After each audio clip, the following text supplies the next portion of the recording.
अध्याय 2 rich dad poor dad Robert T Kiyosaki के अनुसार। सबक 1। अमीर लोग पैसे के लिए काम नहीं करते। डैडी, क्या आप मुझे बता सकते हैं कि अमीर कैसे बना जाए? यह सुनते ही मेरे डैडी ने अपना शाम का अखबार नीचे रख दिया। बेटे, तुम अमीर क्यों बनना चाहते हो? क्योंकि आज जिम्मी की मम्मी अपनी नई कैडिलक कार में आई और वे लोग पिकनिक पर अपने समुद्र तट वाले घर पर जा रहे थे। जिम्मी अपने साथ अपने 3 दोस्तों को ले गया, परंतु माइक और मुझे नहीं ले गया। उसने हमसे यह कहा कि वह हमें इसलिए नहीं ले जाएगा क्योंकि हम लोग गरीब बच्चे थे। उसने ऐसा कहा? डैडी ने अविश्वास से पूछा। हाँ, बिल्कुल ऐसा, मैंने दर्द भरी आवाज़ से कहा। डैडी ने अपना सर हिलाया, नाक तक चश्मे को चढ़ाया और फिर अखबार पढ़ने लगे। मैं उनके जवाब का इंतज़ार करता रहा। यह 1956 की बात है। तब मैं 9 साल का था। किस्मत की बात थी कि मैं उसी पब्लिक स्कूल में जाता था जिसमें अमीर लोगों के बच्चे पढ़ते थे। हम शुगर प्लांटेशन के कस्बे में रहते थे। प्लांटेशन के मैनेजर और कस्बे के बाकी अमीर लोग जैसे डॉक्टर, बिजनेसमैन और बैंकर अपने बच्चों को पहली क्लास से 6ठी क्लास तक इसी स्कूल में भेजते थे। 6ठी क्लास के बाद बच्चों को प्राइवेट स्कूल में भेजा जाता था।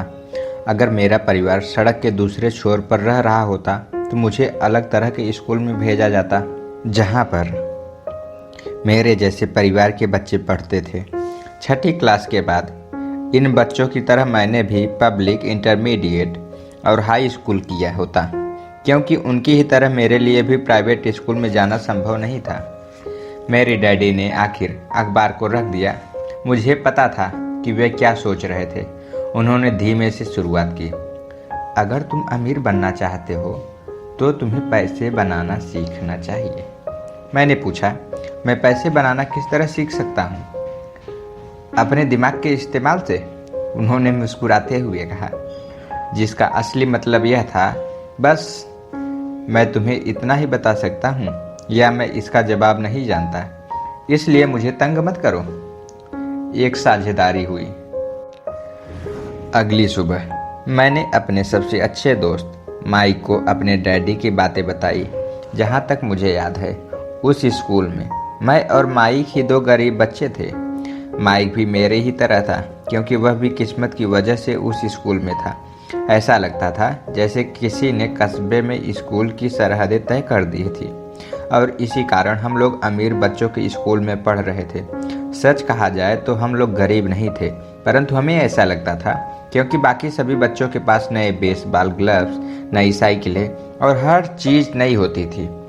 मम्मी और डैडी ने हमें ज़रूरत की सभी चीज़ें दी थी, जैसे खाना, घर, कपड़े, लेकिन इससे ज़्यादा कुछ नहीं। मेरे डैडी कहा करते थे, अगर तुम्हें कोई चीज़ चाहिए तो उसके लिए काम करो। हमें बहुत सी चीज़ें चाहिए थी, लेकिन 9 साल के बच्चे के करने के लिए ज़्यादा काम मौजूद नहीं थे। माइक ने पूछा, तो पैसा कमाने के लिए हमें क्या करना चाहिए? मैं नहीं जानता, मैंने कहा, लेकिन क्या तुम इस काम में मेरे पार्टनर बनना चाहते हो? वह राजी हो गया और उस शनिवार की सुबह माइक मेरा पहला बिजनेस पार्टनर बन गया। हम दोनों पूरी सुबह यही सोचते रहे कि पैसा किस तरह कमाया जाए। कभी कभार हम उस बेफिक्र बच्चों के बारे में बातें करते रहे जो जिम्मी के समुद्र तट वाले घर पर मज़े कर रहे होंगे। इससे थोड़ी चोट पहुंचती थी, परंतु यह चोट अच्छी थी क्योंकि इसने हमें यह सोचने के लिए प्रेरित किया कि पैसा कैसे कमाया जाए। आखिरकार उस दोपहर को हमारे दिमाग में बिजली कौंध गई। यह एक ऐसा विचार था जो माइक ने किसी विज्ञान की किताब में पढ़ा था। रोमांचित होकर हमने अपने हाथ मिलाए और पार्टनरशिप के पास एक बिजनेस था। अगले कुछ हफ्ते तक मैं और माइक आसपास के इलाकों में दौड़ भाग करते रहे। हम दरवाजे पर दस्तक देते थे और पड़ोसियों से कहते थे कि वे अपने इस्तेमाल किए हुए टूथपेस्ट ट्यूब हमारे लिए रख ले। हैरत से हमें देखते हुए ज़्यादातर लोगों ने मुस्कुराकर हमारी बात मान ली। कुछ ने हमसे पूछा कि हमें टूथपेस्ट ट्यूब क्यों चाहिए। इसके जवाब में हमने कहा, हम आपको यह नहीं बता सकते, यह एक बिजनेस सीक्रेट है। सप्ताह गुजरते गए और मेरी माँ बहुत दुखी हो गई। अपने कच्चे माल को इकट्ठा करने के लिए हमने जो जगह चुनी थी वह उनकी वॉशिंग मशीन के ठीक पास थी, एक भूरे कार्डबोर्ड के डिब्बे में जिसमें कभी केचप की बोतलें रखी रहती थी। हमारे इस्तेमाल किए हुए टूथपेस्ट के ट्यूब की संख्या बढ़ने लगी। आखिर एक दिन माँ के सब्र का बांध टूट गया। पड़ोसियों के मुड़े तुड़े और इस्तेमाल किए हुए टूथपेस्ट ट्यूब को देखते देखते वे उब गई थी। उन्होंने पूछा, तुम लोग क्या कर रहे हो? और मैं यह नहीं सुनना चाहती कि यह एक बिजनेस सीक्रेट है। इस कचरे को साफ कर दो या मैं इसे उठाकर बाहर फेंक देती हूँ। माइक और मैंने उनके हाथ पैर जोड़े और उन्हें यह बताया कि जल्दी ही हमारा कच्चा माल पर्याप्त जमा हो जाएगा और फिर हम उत्पादन शुरू कर देंगे। हमने उन्हें बताया कि हम कुछ पड़ोसियों का इंतजार कर रहे थे ताकि वे अपने टूथपेस्ट ट्यूब खत्म कर लें। माँ ने हमें 1 हफ्ते की मोहलत दी। उत्पादन शुरू होने की तारीख करीब आ गई थी। दबाव बढ़ चुका था। हमारे वेयर हाउस के मालिक यानी मेरी माँ ने हमारी पहली पार्टनरशिप कंपनी को जगह खाली करने का नोटिस थमा दिया था। अब माइक का काम यह था कि वह पड़ोसियों को अपने टूथपेस्ट जल्दी खत्म करने के लिए कहे और साथ में यह भी जोड़ दे, दांत के डॉक्टरों का कहना है कि दिन में कई बार ब्रश करना चाहिए। मैं उत्पादन की प्रक्रिया को ठीक ठाक करने में जुट गया। एक दिन मेरे डैडी अपने एक दोस्त के साथ कार में बैठकर पोर्च में आए और उनके आश्चर्य का ठिकाना नहीं रहा जब उन्होंने वहां 9 साल के 2 बच्चों को उत्पादन की प्रक्रिया में पूरी गति से जुटे देखा। हर जगह बारीक सफ़ेद पाउडर बिखरा हुआ था। एक लंबी मेज पर स्कूल से लाए गए दूध के छोटे कार्टन थे। हमारे परिवार की हिबाची ग्रिल लाल दहकते कोयले के साथ अधिकतम गर्मी पर जल रही थी। डैडी सावधानी से चलकर हमारे करीब आए। चूँकि हमारे उत्पादन की प्रक्रिया ने पोर्च पर कब्जा कर लिया था, इसलिए उन्हें कार बाहर ही खड़ी करनी पड़ी। जब वे और उनके दोस्त पास आए तो उन्होंने कोयले के ऊपर रखा एक स्टील का बर्तन देखा जिसमें टूथपेस्ट के ट्यूब पिघल रहे थे। उन दिनों टूथपेस्ट प्लास्टिक के ट्यूब में नहीं आते थे, ट्यूब शीशे के बने होते थे। एक बार पेंट जल जाने पर हम ट्यूब्स को स्टील के बर्तन में डाल देते थे ताकि वह पिघलकर द्रव रूप में आ सके। इस पिघले हुए शीशे को हम छोटे छेद वाले दूध के कार्टनों में डाल रहे थे। दूध के इस कार्टन में प्लास्टर ऑफ पेरिस भरा था। हर तरफ फैला सफ़ेद पाउडर प्लास्टर ही था जिसमें हमने पानी मिलाया था। जल्दबाजी में मैंने उसके बैग को गिरा दिया था। अब पूरी ज़मीन ऐसी लग रही थी जैसे वहाँ अभी अभी बर्फ़ का तूफान आया हो। दूध के कार्टन बाहरी बक्से थे जिनके भीतर प्लास्टर ऑफ पेरिस के साँचे थे। मेरे डैडी और उनके दोस्त हमें देखते रहे और हम पिघले हुए शीशे को प्लास्टर ऑफ पेरिस के ट्यूब के ऊपर से छोटे छेद में डालते रहे। संभल कर, मेरे डैडी ने कहा। मैंने बिना सिर उठाए हामी भर दी। आखिरकार जब शीशे को डालने का काम खत्म हो गया तो मैंने स्टील के बर्तन को नीचे रख दिया और फिर अपने डैडी की तरफ देखकर मुस्कुराया। उन्होंने हल्की मुस्कान के साथ पूछा, तुम लोग क्या कर रहे हो? हम वही कर रहे हैं जो आपने बताया था, हम अमीर बनने जा रहे हैं, मैंने कहा। हाँ, माइक ने सिर को हिलाते हुए और मुस्कुराते हुए कहा। हम दोनों पार्टनर हैं, डैडी ने पूछा। और इन प्लास्टर के साँचों में क्या है? देखिए, मैंने कहा, इसमें एक बहुत अच्छी चीज़ है। छोटे हथौड़े से मैंने सील को ठोका जिससे बाहरी खोल टूट गया। सावधानी से मैंने ऊपर के आधे प्लास्टर को हटाया और जस्ते का एक सिक्का बाहर गिर गया। हे भगवान, मेरे डैडी ने कहा। तो तुम लोग जस्ते के सिक्के ढाल रहे थे? बिल्कुल सही, माइक ने कहा। हम वही कर रहे थे जैसा आपने हमसे कहा था। हम पैसा बना रहे थे। मेरे डैडी के दोस्त जोर से हंसने लगे। मेरे डैडी भी मुस्कुराए और उन्होंने अपना सिर हिलाया। उनके सामने आग और टूथपेस्ट के ट्यूब्स के बक्से के साथ सफ़ेद धूल में लिपटे हुए 2 बच्चे खड़े थे जो इस कान से उस कान तक खुलकर मुस्कुरा रहे थे। उन्होंने हमसे कहा कि हम सब कुछ छोड़कर उनके साथ चलें और घर के सामने वाली सीढ़ी पर बैठें। मुस्कुराते हुए उन्होंने हमें जालसाजी शब्द का मतलब समझाया। हमारे सपने धराशायी हो गए थे। तो आपका मतलब है कि यह गैर कानूनी है? माइक ने कांपती आवाज में पूछा। छोड़ो भी, डैडी के दोस्त ने कहा। हो सकता है कि बच्चे अपनी जन्मजात प्रतिभा को विकसित कर रहे हों। मेरे डैडी उन्हें घूरते रहे। हाँ, यह गैर कानूनी है, डैडी ने नरमी से कहा। परंतु तुम लोगों ने यह साबित कर दिया है कि तुम में बहुत ज़्यादा रचनात्मकता और मौलिक विचार हैं। इसी तरह आगे बढ़ते रहो। मुझे तुम पर गर्व है। निराश होकर माइक और मैं तकरीबन 20 मिनट तक चुपचाप अपना सिर पकड़कर बैठे रहे। इसके बाद हमने सारा अटाला साफ करना शुरू किया। पहले ही दिन हमारा बिजनेस चौपट हो गया था। पाउडर साफ करते हुए मैंने माइक की ओर देखा और कहा, मुझे लगता है जिमी और उसके दोस्त ठीक कहते हैं। हम सचमुच गरीब हैं। जब मैंने यह कहा तब डैडी बस जाने ही वाले थे। बच्चों, उन्होंने कहा, तुम गरीब तभी कहलाओगे जब तुम लोग हार मान लोगे। सबसे महत्वपूर्ण चीज़ यह है कि तुमने यह कुछ किया। ज़्यादातर लोग केवल अमीर बनने के बारे में बातें करते हैं और उसके सपने देखते रहते हैं। तुमने कुछ किया। मुझे तुम दोनों पर गर्व है। मैं एक बार फिर से यही कहूँगा, आगे बढ़े चलो, हार मत मानो। माइक और मैं खामोश खड़े रहे। यह सब सुनने में अच्छे थे, परंतु हमें यह पता नहीं था कि हमें क्या करना चाहिए। तो ऐसा क्यों है डैडी कि आप अमीर नहीं हैं?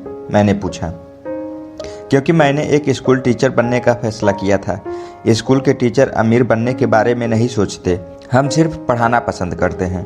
काश कि मैं तुम लोगों की मदद कर सकता, परंतु हकीकत में मैं यह नहीं जानता कि दौलत कैसे कमाई जाती है। माइक और मैं पलटे और अपने सफाई अभियान में जुट गए। डैडी ने कहा, अगर तुम लोग यह सीखना ही चाहते हो कि अमीर कैसे बना जाता है तो मुझसे मत पूछो।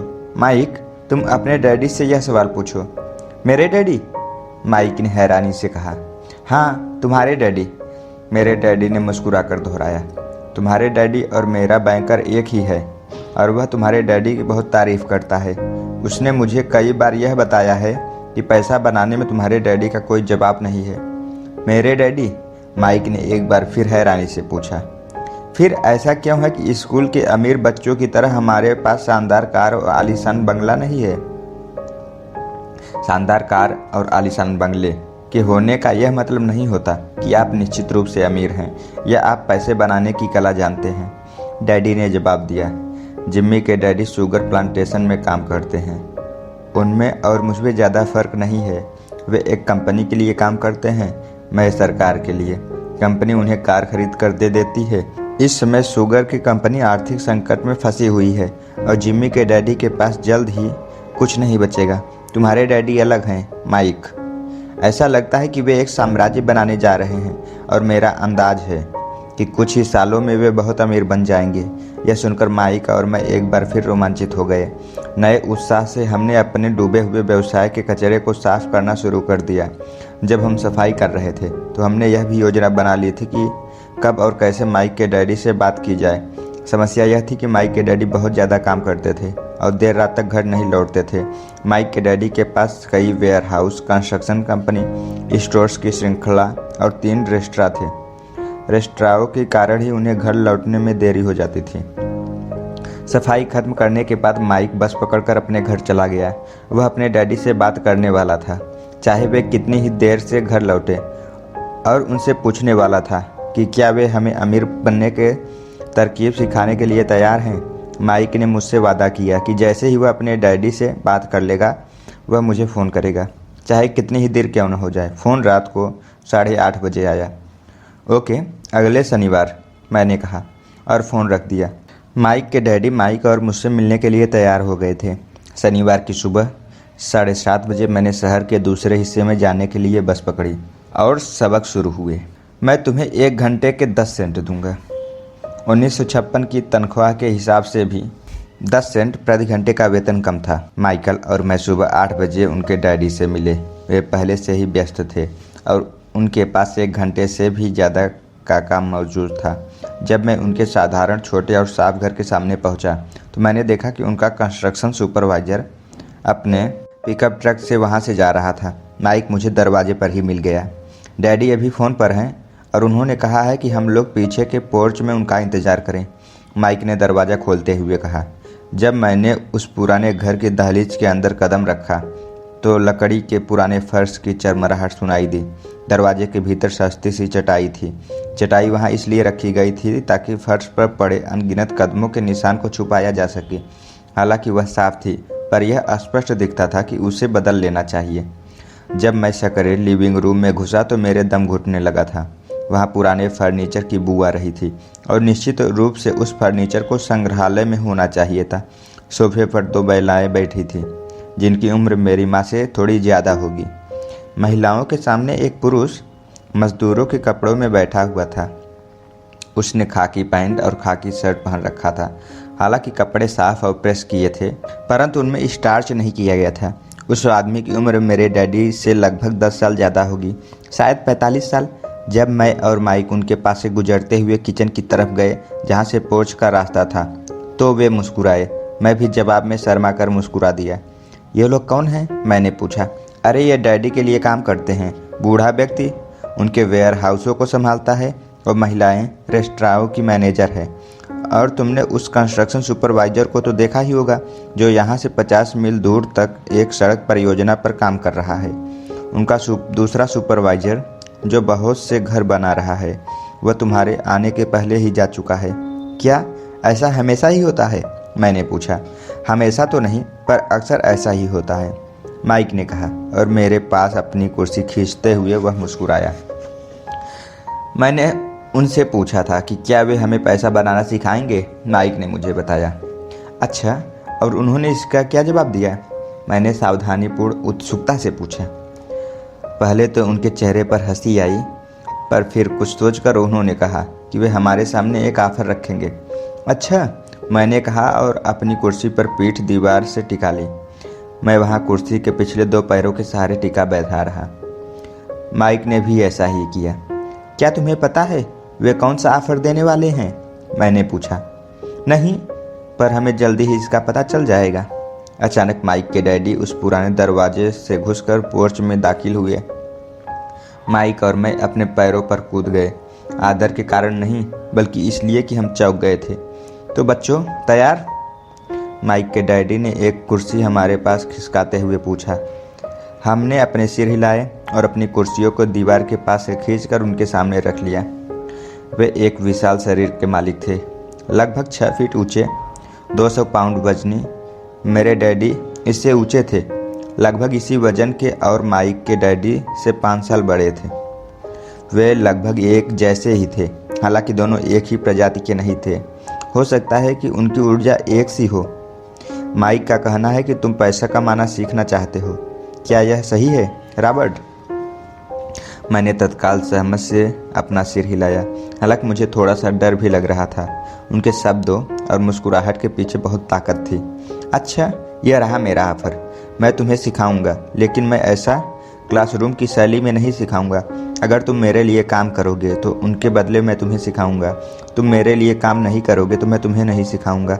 अगर तुम काम करते हो तो मैं तुम्हें ज़्यादा तेज़ी से सिखा सकता हूँ, और अगर तुम सिर्फ बैठकर मेरी बातें सुनते हो जैसा कि तुम लोग स्कूल में करते हो, तो इससे मेरा समय बर्बाद होगा। यह मेरा ऑफर है, इसे या तो मान लो या फिर वापस लौट जाओ। क्या मैं आपसे पहले एक सवाल कर सकता हूँ? मैंने पूछा। नहीं, इसे या तो मान लो या फिर वापस लौट जाओ। मेरे पास बर्बाद करने के लिए फालतू समय नहीं है, अभी ढेर सा काम पड़ा हुआ है। अगर तुम्हें तत्काल फैसला करने की क्षमता नहीं है तो तुम कभी पैसे कमाना नहीं सीख पाओगे। मौके आते हैं और चले जाते हैं, इसलिए तत्काल निर्णय लेने की क्षमता एक महत्वपूर्ण कला है। तुमने जैसा चाहा था वैसा एक मौका तुम्हारे सामने मौजूद है। अगले 10 सेकंड में या तो पढ़ाई शुरू हो जाएगी या फिर हमेशा के लिए ख़त्म हो जाएगी। माइक के डैडी ने चिढ़ने वाली मुस्कुराहट के साथ कहा। मंजूर? मैंने कहा। मंजूर, माइक ने कहा। बहुत बढ़िया, माइक के डैडी ने कहा। 10 मिनट में मिसेज मार्टिन आ जाएंगी। उनसे बातें करने के बाद मैं तुम्हें उनके साथ भेज दूंगा और तुम लोगों का काम शुरू हो जाएगा। मैं तुम्हें हर घंटे के 10 सेंट दूंगा और तुम हर शनिवार 3 घंटे काम करोगे। पर आज तो मेरा सॉफ्टबॉल का मैच है, मैंने कहा। माइक के डैडी ने अपनी आवाज़ को धीमा परंतु कड़क करके कहा, या तो मान लो या फिर वापस लौट जाओ। मान लिया, मैंने जवाब दिया। सॉफ्ट बॉल खेलने के बजाय काम करने और सीखने का विकल्प चुनने में ही समझदारी थी। 30 सेंट बाद शनिवार की खुशनुमा सुबह 9 बजे माइक और मैं मिसेज मार्टिन के साथ काम कर रहे थे। वे एक दयालु और धैर्यवान महिला थी। वे हमेशा कहा करती थी कि माइक और मुझे देखकर उन्हें अपने दोनों बच्चों की याद आ जाती है जो अब बड़े हो गए थे तथा दूर चले गए थे। हालांकि वे दयालु थी, परंतु वे कड़ी मेहनत में विश्वास करती थी और इसलिए वे हमेशा काम में जुटाए रखती थी। वे बहुत कड़क मैनेजर थी। हम 3 घंटे तक डिब्बा बंद सामानों को शेल्फ पर से उतारते थे, उनके धूल साफ करते थे और फिर उन्हें करीने से जमाते थे। यह बड़ी मेहनत का काम था और बोरियत भरा भी। माइक के डैडी को मैं अपना अमीर डैडी कहता हूँ। उनके पास इस तरह के 9 सुपरेट्स थे जहाँ पार्किंग के लिए बहुत सी जगह थी। वे 7-Eleven कन्वीनियंस स्टोर्स के शुरुआती संस्करण थे। पड़ोस के जनरल स्टोर जहाँ लोग दूध, ब्रेड, बटर और सिगरेट जैसी चीज़ें खरीदते थे। समस्या यह थी कि हवाई में एयर कंडीशनिंग नहीं थी और गर्मी के कारण स्टोर्स अपना दरवाज़ा बंद नहीं कर सकते थे। स्टोर्स के दोनों ओर दरवाज़ों को पूरा खुला रखा जाता था ताकि सड़क और पार्किंग की जगह सामने दिखती रहे। जब भी कोई कार पार्किंग में आती थी तो उनके साथ धूल की गुबार भी आता था जो स्टोर्स में घुसकर डिब्बों पर जम जाता था। इसलिए हम लोगों की नौकरी तभी तक चलती जब तक कि एयर कंडीशनिंग नहीं हो जाती। 3 हफ्तों तक माइक और मैं मिसेज मार्टिन के पास जाकर 3 घंटे तक काम करते रहे। दोपहर तक हमारा काम खत्म हो जाता था और वे हम में से हर एक के हाथ में 3 छोटे सिक्के डाल देती थी। उस समय पश्चात के दशक में 9 साल की उम्र में भी 30 सेंट कमाने में कोई खास खुशी नहीं होती थी। तब कॉमिक्स की कीमत 10 सेंट हुआ करती थी, इसलिए मैं अपनी कमाई को कॉमिक्स पर खर्च कर देता था और घर लौट जाता था। चौथे हफ्ते के बुधवार तक मैंने काम छोड़ने का मन बना लिया था। मैं सिर्फ इसलिए काम करने के लिए तैयार नहीं हुआ क्योंकि मैं माइक के डैडी से पैसा कमाना सीखना चाहता था। इसलिए मैं 10 सेंट प्रति घंटे की गुलामी कर रहा था। और सबसे बड़ी बात तो यह थी कि उस पहले शनिवार के बाद से मैंने माइक के डैडी को देखा तक नहीं था। मैं काम छोड़ रहा हूँ, मैंने लंच के समय माइक से कहा। स्कूल लंच बड़ा निराशाजनक था। स्कूल भी उबाऊ था और अब तो मेरे पास शनिवार भी नहीं था जिसका मैं इंतज़ार कर सकूं। परंतु 30 सेंट के कारण मुझे धक्का पहुंचा था। इस बार माइक मुस्कुराया। तुम किस बात पर हंस रहे हो? मैंने गुस्से और कुंठा से पूछा। डैडी ने कहा था कि ऐसा ही होगा। उन्होंने कहा था कि जब तुम काम छोड़ने का फैसला कर लो तब वे तुमसे मिलना चाहेंगे। क्या? मैंने आवेश में पूछा। क्या वे मेरे उकता जाने का इंतज़ार कर रहे थे? कुछ, माइक ने कहा। मेरे डैडी ज़रा अलग किस्म के हैं। उनका सिखाने का तरीका तुम्हारे डैडी के पढ़ाने के तरीके से बिल्कुल अलग है। तुम्हारे मम्मी डैडी बहुत बातें करते हैं, दूसरी तरफ मेरे मम्मी डैडी बहुत कम बोलते हैं।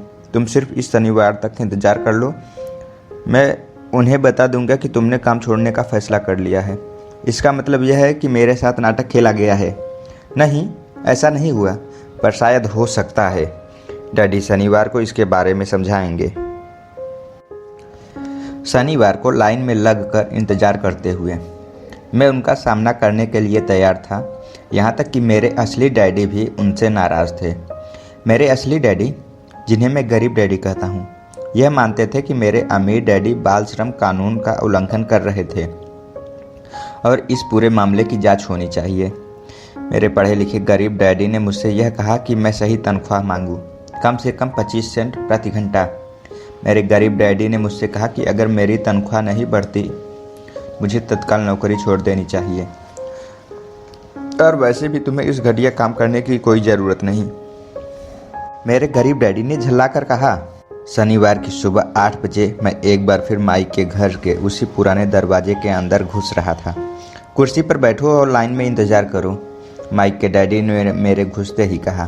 फिर वे अंदर जाकर अपने छोटे से ऑफिस में बैठ गए जो बेडरूम के पास था। मैंने कमरे में चारों तरफ देखा, परंतु मुझे माइक नहीं दिखा।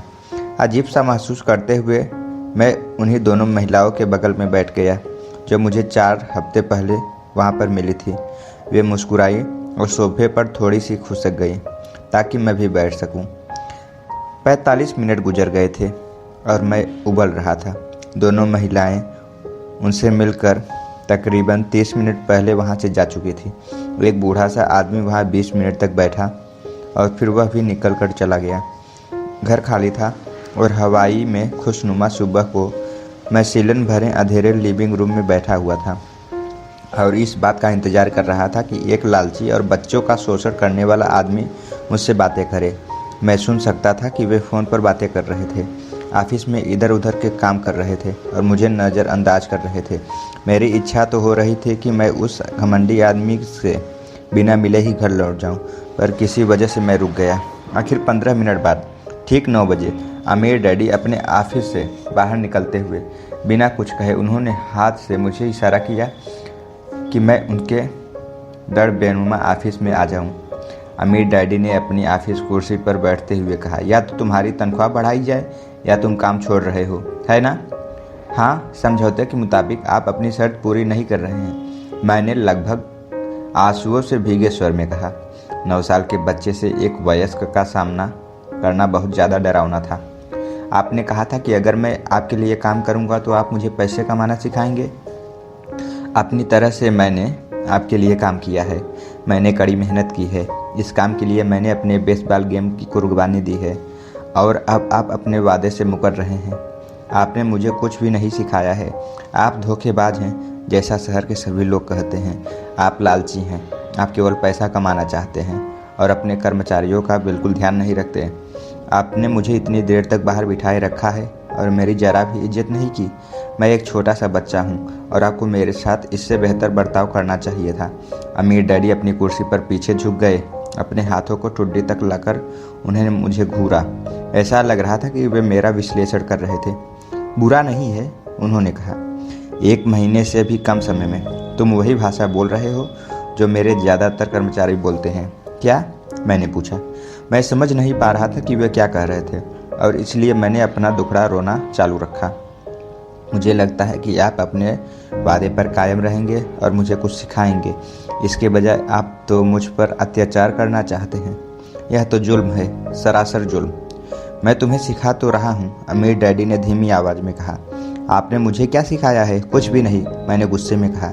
एक बार मैं चंद सिक्कों में काम करने के लिए तैयार हो गया, उसके बाद तो आपने मुझसे बात तक नहीं की।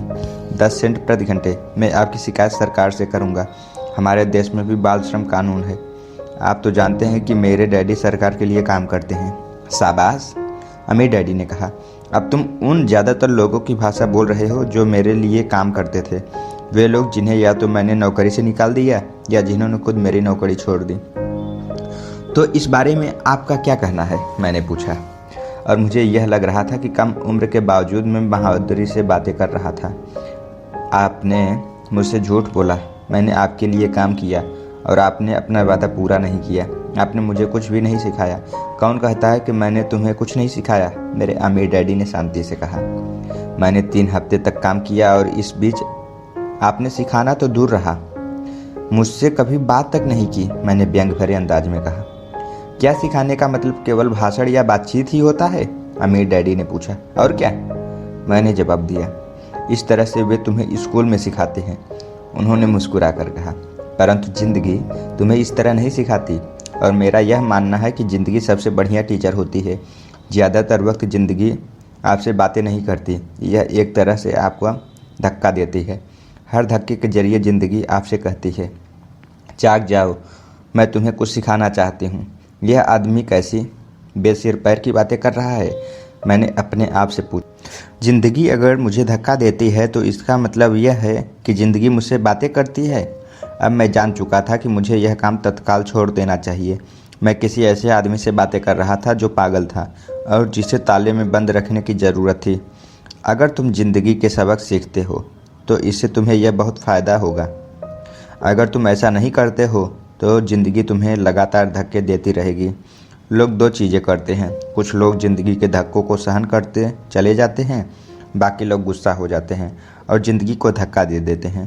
परंतु वे धक्का देते हैं अपने बास को, अपने काम को, अपनी पत्नी या पति को। वे यह नहीं जानते कि ज़िंदगी उन्हें धक्का दे रही है। मैं नहीं जानता था कि वे किस बारे में बात कर रहे थे। ज़िंदगी हम सबको धक्के मारती है। कुछ लोग हार मान लेते हैं, बाकी के लोग लड़ते हैं। कुछ लोग सबक सीख लेते हैं और आगे बढ़ जाते हैं। वे ज़िंदगी के धक्कों का स्वागत करते हैं। इन गिने चुने लोगों के लिए इसका यह मतलब होता है कि उन्हें कुछ नया सीखना चाहिए। वे सीखते हैं और आगे बढ़ते हैं। ज़्यादातर लोग छोड़ देते हैं और कुछ लोग तुम्हारी तरह लड़ते हैं। अमीर डैडी खड़े हो गए और उन्होंने टूटी फूटी खिड़की को बंद कर दिया। अगर तुम यह सबक सीख लेते हो तो तुम एक समझदार, अमीर और सुखी युवक बन सकते हो।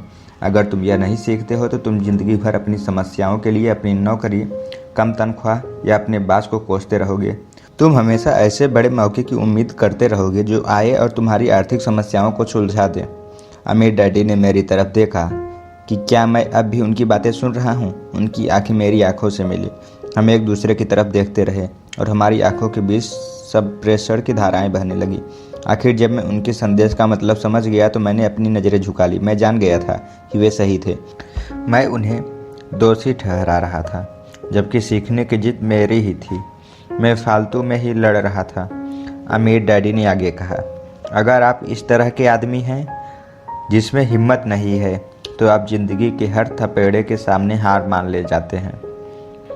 अगर आप इस किस्म के आदमी हैं तो आप जिंदगी भर सुरक्षित खेल खेलते रहेंगे, सही चीज़ें करते रहेंगे और किसी ऐसे वक्त का इंतज़ार करते रहेंगे जो आने वाला नहीं है, और फिर आप एक बोरिंग बुढ़े की तरह मर जाएंगे।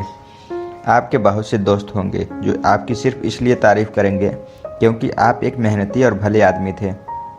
आप में अपनी ज़िंदगी सुरक्षित खेल खेलने और सही चीज़ें करने में गुजार थी। परंतु सच बात तो यह है कि आपने ज़िंदगी के थपेड़ों के सामने घुटने टेक दिए। आप खतरा मोल लेने की कल्पना तक से डरते हैं। हकीकत में तो आप जीतना चाहते थे, परंतु आपके लिए हारने का डर जीतने के रोमांच से ज़्यादा ताकतवर साबित हुआ।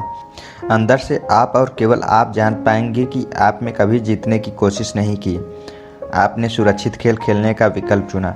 हमारी नज़रें एक बार फिर मिली। 10 सेकंड तक हम एक दूसरे की तरफ देखते रहे और एक बार फिर मैंने तभी नज़रें हटाई जब मैं उनकी बात का मतलब समझ गया।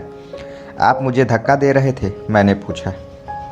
कुछ लोग ऐसा कह सकते हैं। अमीर डैडी मुस्कुराए। मैं तो यही कहूँगा कि मैं तुम्हें ज़िंदगी का स्वाद चखा रहा था। कैसा स्वाद? मैंने पूछा। मैं अब भी गुस्सा था, परंतु अब मेरी जिज्ञासा भी जाग गई थी। अब मैं सीखने के लिए तैयार था। तुम दोनों ऐसे पहले लोग हो जिन्होंने मुझसे पैसा बनाने की कला सीखने का आग्रह किया। मेरे पास 150 से भी ज़्यादा कर्मचारी हैं, पर उनमें से एक ने भी मुझसे पैसा कमाने की कला के बारे में कभी नहीं पूछा। वे मुझसे नौकरी मांगते हैं, तनख्वाह मांगते हैं, परंतु पैसा बनाने की कला नहीं सीखना चाहते। तो ज़्यादातर लोग इसी तरह अपनी ज़िंदगी में सबसे बेहतरीन साल पैसे के लिए काम करने में बर्बाद कर देंगे और आखिर तक यह कभी समझ ही नहीं पाएंगे कि वे दरअसल वे किसके लिए काम कर रहे हैं। मैं पूरा ध्यान लगाकर उनकी बातें सुनता रहा। तो जब माइक ने मुझसे कहा कि तुम पैसा कमाने की कला सीखना चाहते हो, तो मैंने एक ऐसा कोर्स तैयार किया जो असली ज़िंदगी के करीब था। मैं बोलते बोलते थक जाता, परंतु तुम कभी मेरी बात का मतलब नहीं समझ पाते। इसलिए मैंने यह फैसला किया कि तुम्हें ज़िंदगी के थपेड़ों का स्वाद चखा दिया जाए, ताकि तुम मेरी बात सुन भी सको और समझ भी सको। इसी कारण मैंने तुम्हें 1 घंटे के 10 सेंट दिए थे। तो 10 सेंट प्रति घंटे काम करने के बाद मैंने क्या सीखा? मैंने पूछा। यही कि आप घटिया हैं और अपने कर्मचारियों का शोषण करते हैं। अमीर डैडी अपनी कुर्सी पर पीछे की तरफ झुकते हुए जोर से हंसने लगे। जब उनकी हंसी बंद हुई तो उन्होंने कहा, अच्छा होगा अगर तुम अपना सोचने का नज़रिया बदल लो। मुझे समस्या मत मानो, मुझे दोस्त देना छोड़ दो। अगर तुम सोचते हो कि तुम्हारी समस्या मैं हूँ तो तुम्हें मुझे बदलना होगा। इसके बजाय अगर तुम यह लगता है कि तुम्हारी समस्या तुम खुद हो तो तुम लोग ज़्यादातर खुद को बदल सकते हो, सीख सकते हो और ज़्यादा समझदार बन सकते हो। ज़्यादातर लोग चाहते हैं कि दुनिया का हर आदमी बदल जाए, बस हम खुद ही न बदलें।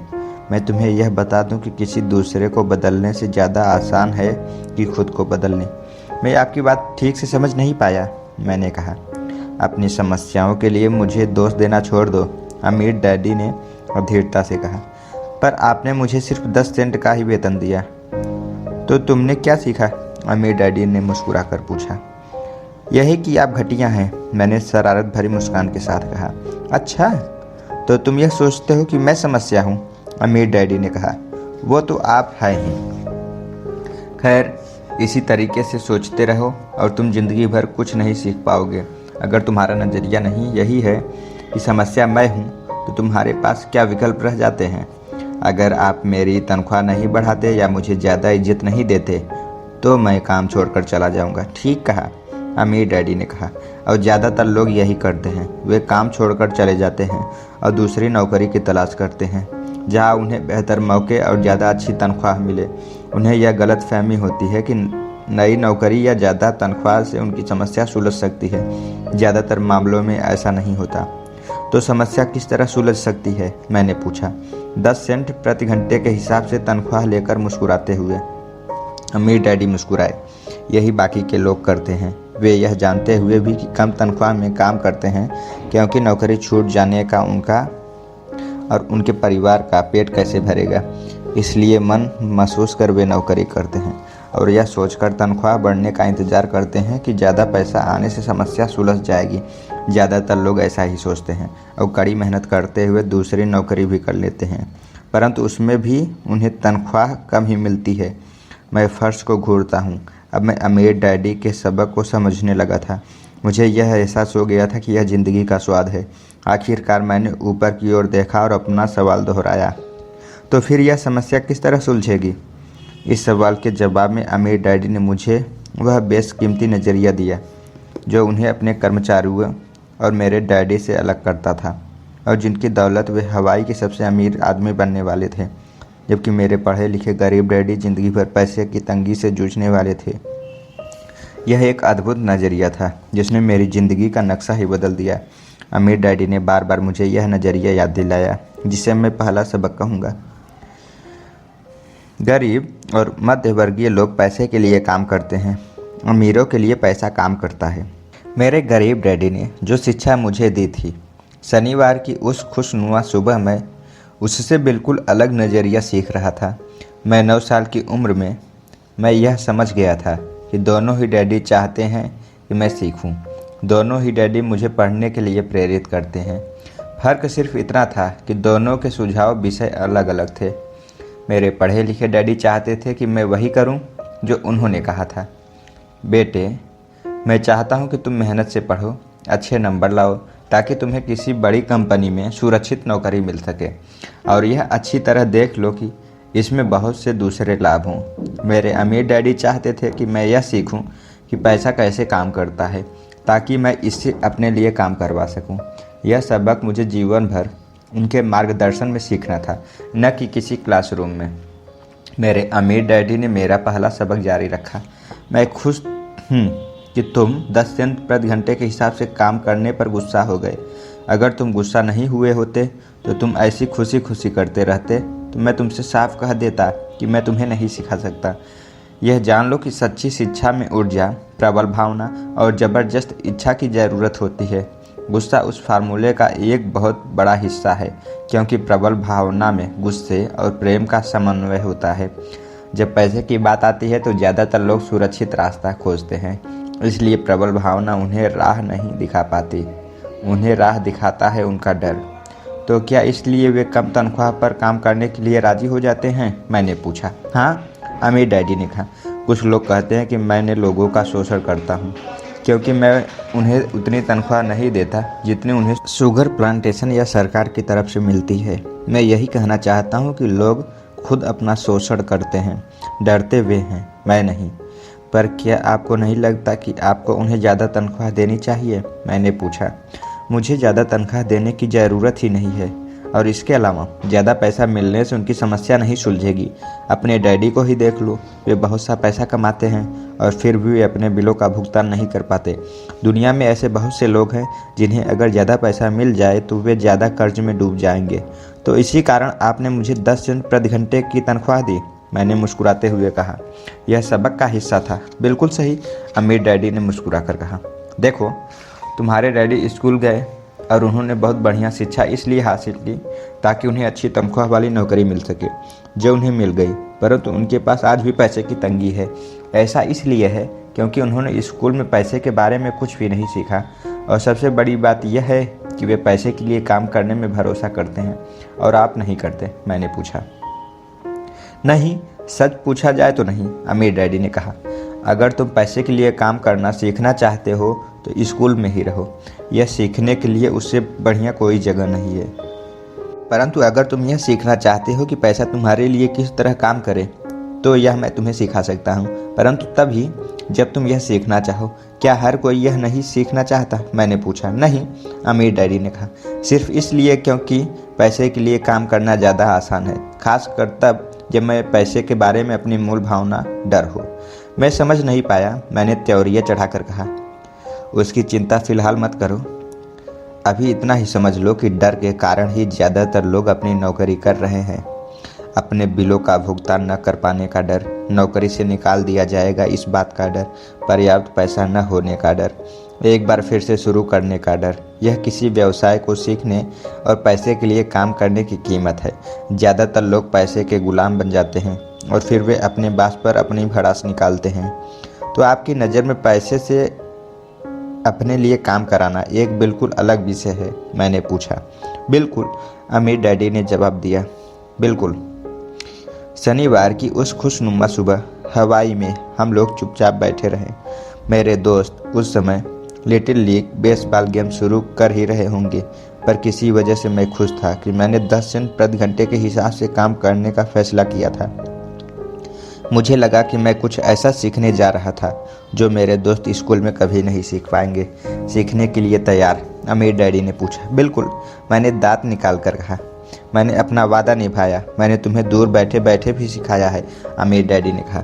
9 साल की उम्र में तुम्हें इस बात का पता चल चुका है कि पैसे के लिए काम करना कैसा होता है। अपने पिछले महीने को 50 सालों से गुणा कर लो और तुम्हें इस बात का अंदाज़ा हो जाएगा कि ज़्यादातर लोगों को ज़िंदगी किस तरह गुजरती है। मैं समझ नहीं पाया, मैंने कहा।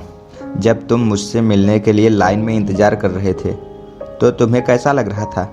एक बार नौकरी के लिए और दूसरी बार तनख्वाह बढ़वाने के लिए। भयानक, मैंने कहा। अगर तुम पैसे के लिए काम करने का विकल्प चुनते हो तो ज़्यादातर लोगों के लिए ज़िंदगी का मतलब यही होता है, अमीर डैडी ने कहा। और तुम्हें तब कैसा लगा जब मिसेज मार्टिन ने तुम्हारे हाथ में 3 घंटे के काम के लिए 3 सिक्के थमाए थे? मुझे लगा था कि यह काफ़ी नहीं है। मुझे लग रहा था कि यह कुछ भी नहीं है। मैं निराश हुआ था, मैंने कहा।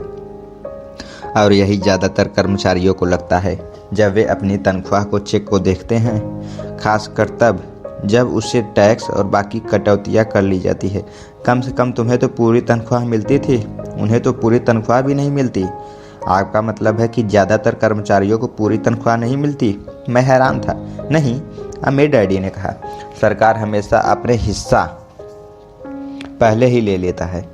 सरकार ऐसा कैसे करती है? मैंने पूछा। टैक्स, अमीर डैडी ने कहा। जब आप कमाते हैं तो आप पर टैक्स लगता है, जब आप खर्च करते हैं तो आप पर टैक्स लगता है, जब आप बचाते हैं तो आप पर टैक्स लगता है, जब आप मर जाते हैं तो भी आप पर टैक्स लगता है। लोग सरकार को ऐसा क्यों करने देते हैं?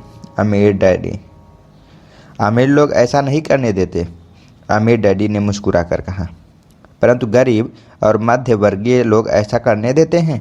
मैं दावा करता हूँ कि मैं तुम्हारे डैडी से ज़्यादा कमाता हूँ, परंतु वे ज़्यादा टैक्स चुकाते हैं। यह कैसे संभव है? मैंने पूछा। 9 साल का बच्चा इस अजीब आंकड़े को समझ नहीं पा रहा था। कोई आदमी सरकार को ऐसा करने की इजाज़त कैसे दे सकता था? अमीर डैडी चुपचाप बैठे रहे। मैं समझ गया कि वे चाहते थे कि मैं सुनूं, न कि उनसे फालतू में सवाल करूं। आखिर मैं शांत हो गया। जो मैंने सुना था वह मुझे अच्छा नहीं लगा था। मैं जानता था कि मेरे डैडी हमेशा टैक्स का रोना रोया करते थे, परंतु दरअसल इस बारे में वे कुछ नहीं कर पाते थे। क्या ज़िंदगी उन्हें धक्का दे रही थी? अमीर डैडी मेरी तरफ देखते हुए अपनी कुर्सी को धीमे धीमे और खामोशी से हिलाने लगे। सीखने के लिए तैयार? उन्होंने पूछा। मैं अपना सिर धीमे से हिलाया। जैसा मैंने कहा, सीखने के लिए बहुत कुछ है। पैसे से अपने लिए काम कैसे करवाया जाए, यह ज़िंदगी भर चलने वाली पढ़ाई है। ज़्यादातर लोग 4 साल के लिए कॉलेज जाते हैं और उनकी पढ़ाई पूरी हो जाती है। मैं पहले से ही जानता हूँ कि मेरी धन संबंधी पढ़ाई जीवन भर चलेगी, और इसकी वजह यह है कि मैं जितना ज़्यादा जान लेता हूँ उससे भी ज़्यादा जानने की मेरी जिज्ञासा बढ़ती चली जाती है। ज़्यादातर लोग इस विषय को कभी नहीं पढ़ते। वे नौकरी पर जाते हैं, अपनी तनख्वाह लेते हैं, अपनी चेक बुक को बैलेंस करते हैं, बात खत्म हो जाती है। इसके बाद भी उन्हें अचरज होता है कि उनके जीवन में पैसे की समस्याएं क्यों हैं। फिर वे सोचते हैं कि ज़्यादा पैसे से उनकी समस्या हल हो जाएगी। बहुत कम लोगों को यह एहसास होता है कि असली समस्या धन संबंधी शिक्षा या ज्ञान की है। तो मेरे डैडी को टैक्स की समस्या इसलिए है क्योंकि उनमें पैसे की समझ नहीं है। मैंने विचलित होकर पूछा। देखो, अमीर डैडी ने कहा, पैसे से अपने लिए काम कैसे कराया जाए? टैक्स तो उस शिक्षा का सिर्फ एक हिस्सा है। आज तो मैं सिर्फ यह देखना चाहता हूँ कि तुम में अभी पैसे के बारे में सीखने की प्रबल इच्छा बची है या नहीं। ज़्यादातर लोगों में सीखने की प्रबल इच्छा नहीं होती। वे स्कूल जाना चाहते हैं, कोई व्यवसाय सीखना चाहते हैं, अपनी नौकरी में मज़े करना चाहते हैं और ढेर सारा पैसा कमाना चाहते हैं। एक दिन वे तब जागते हैं जब उनके सामने पैसे की समस्या आ जाती है। तब वे काम करना बंद नहीं कर सकते। पैसे के लिए काम करने की यही कीमत होती है और उन्हें यह कीमत चुकानी ही पड़ती है। अगर वे पैसे के लिए अपना काम करवाना सीख लेते, उनके सामने यह समस्या कभी नहीं आती। तो तुम्हें अभी सीखने की, जानने की जिज्ञासा है? अमीर डैडी ने पूछा। मैंने हामी से सिर हिलाया। अच्छा, अमीर डैडी ने कहा, अब काम पर वापस जाओ और इस बार मैं तुम्हें बिल्कुल तनख्वाह नहीं दूंगा। क्या? मैंने हैरान होकर पूछा। तुमने सही सुना है, तनख्वाह बंद। तुम हर शनिवार 3 घंटे उसी तरह काम करोगे, परंतु इस बार तुम्हें 10 सेंट प्रति घंटे के हिसाब से तनख्वाह नहीं मिलेगी।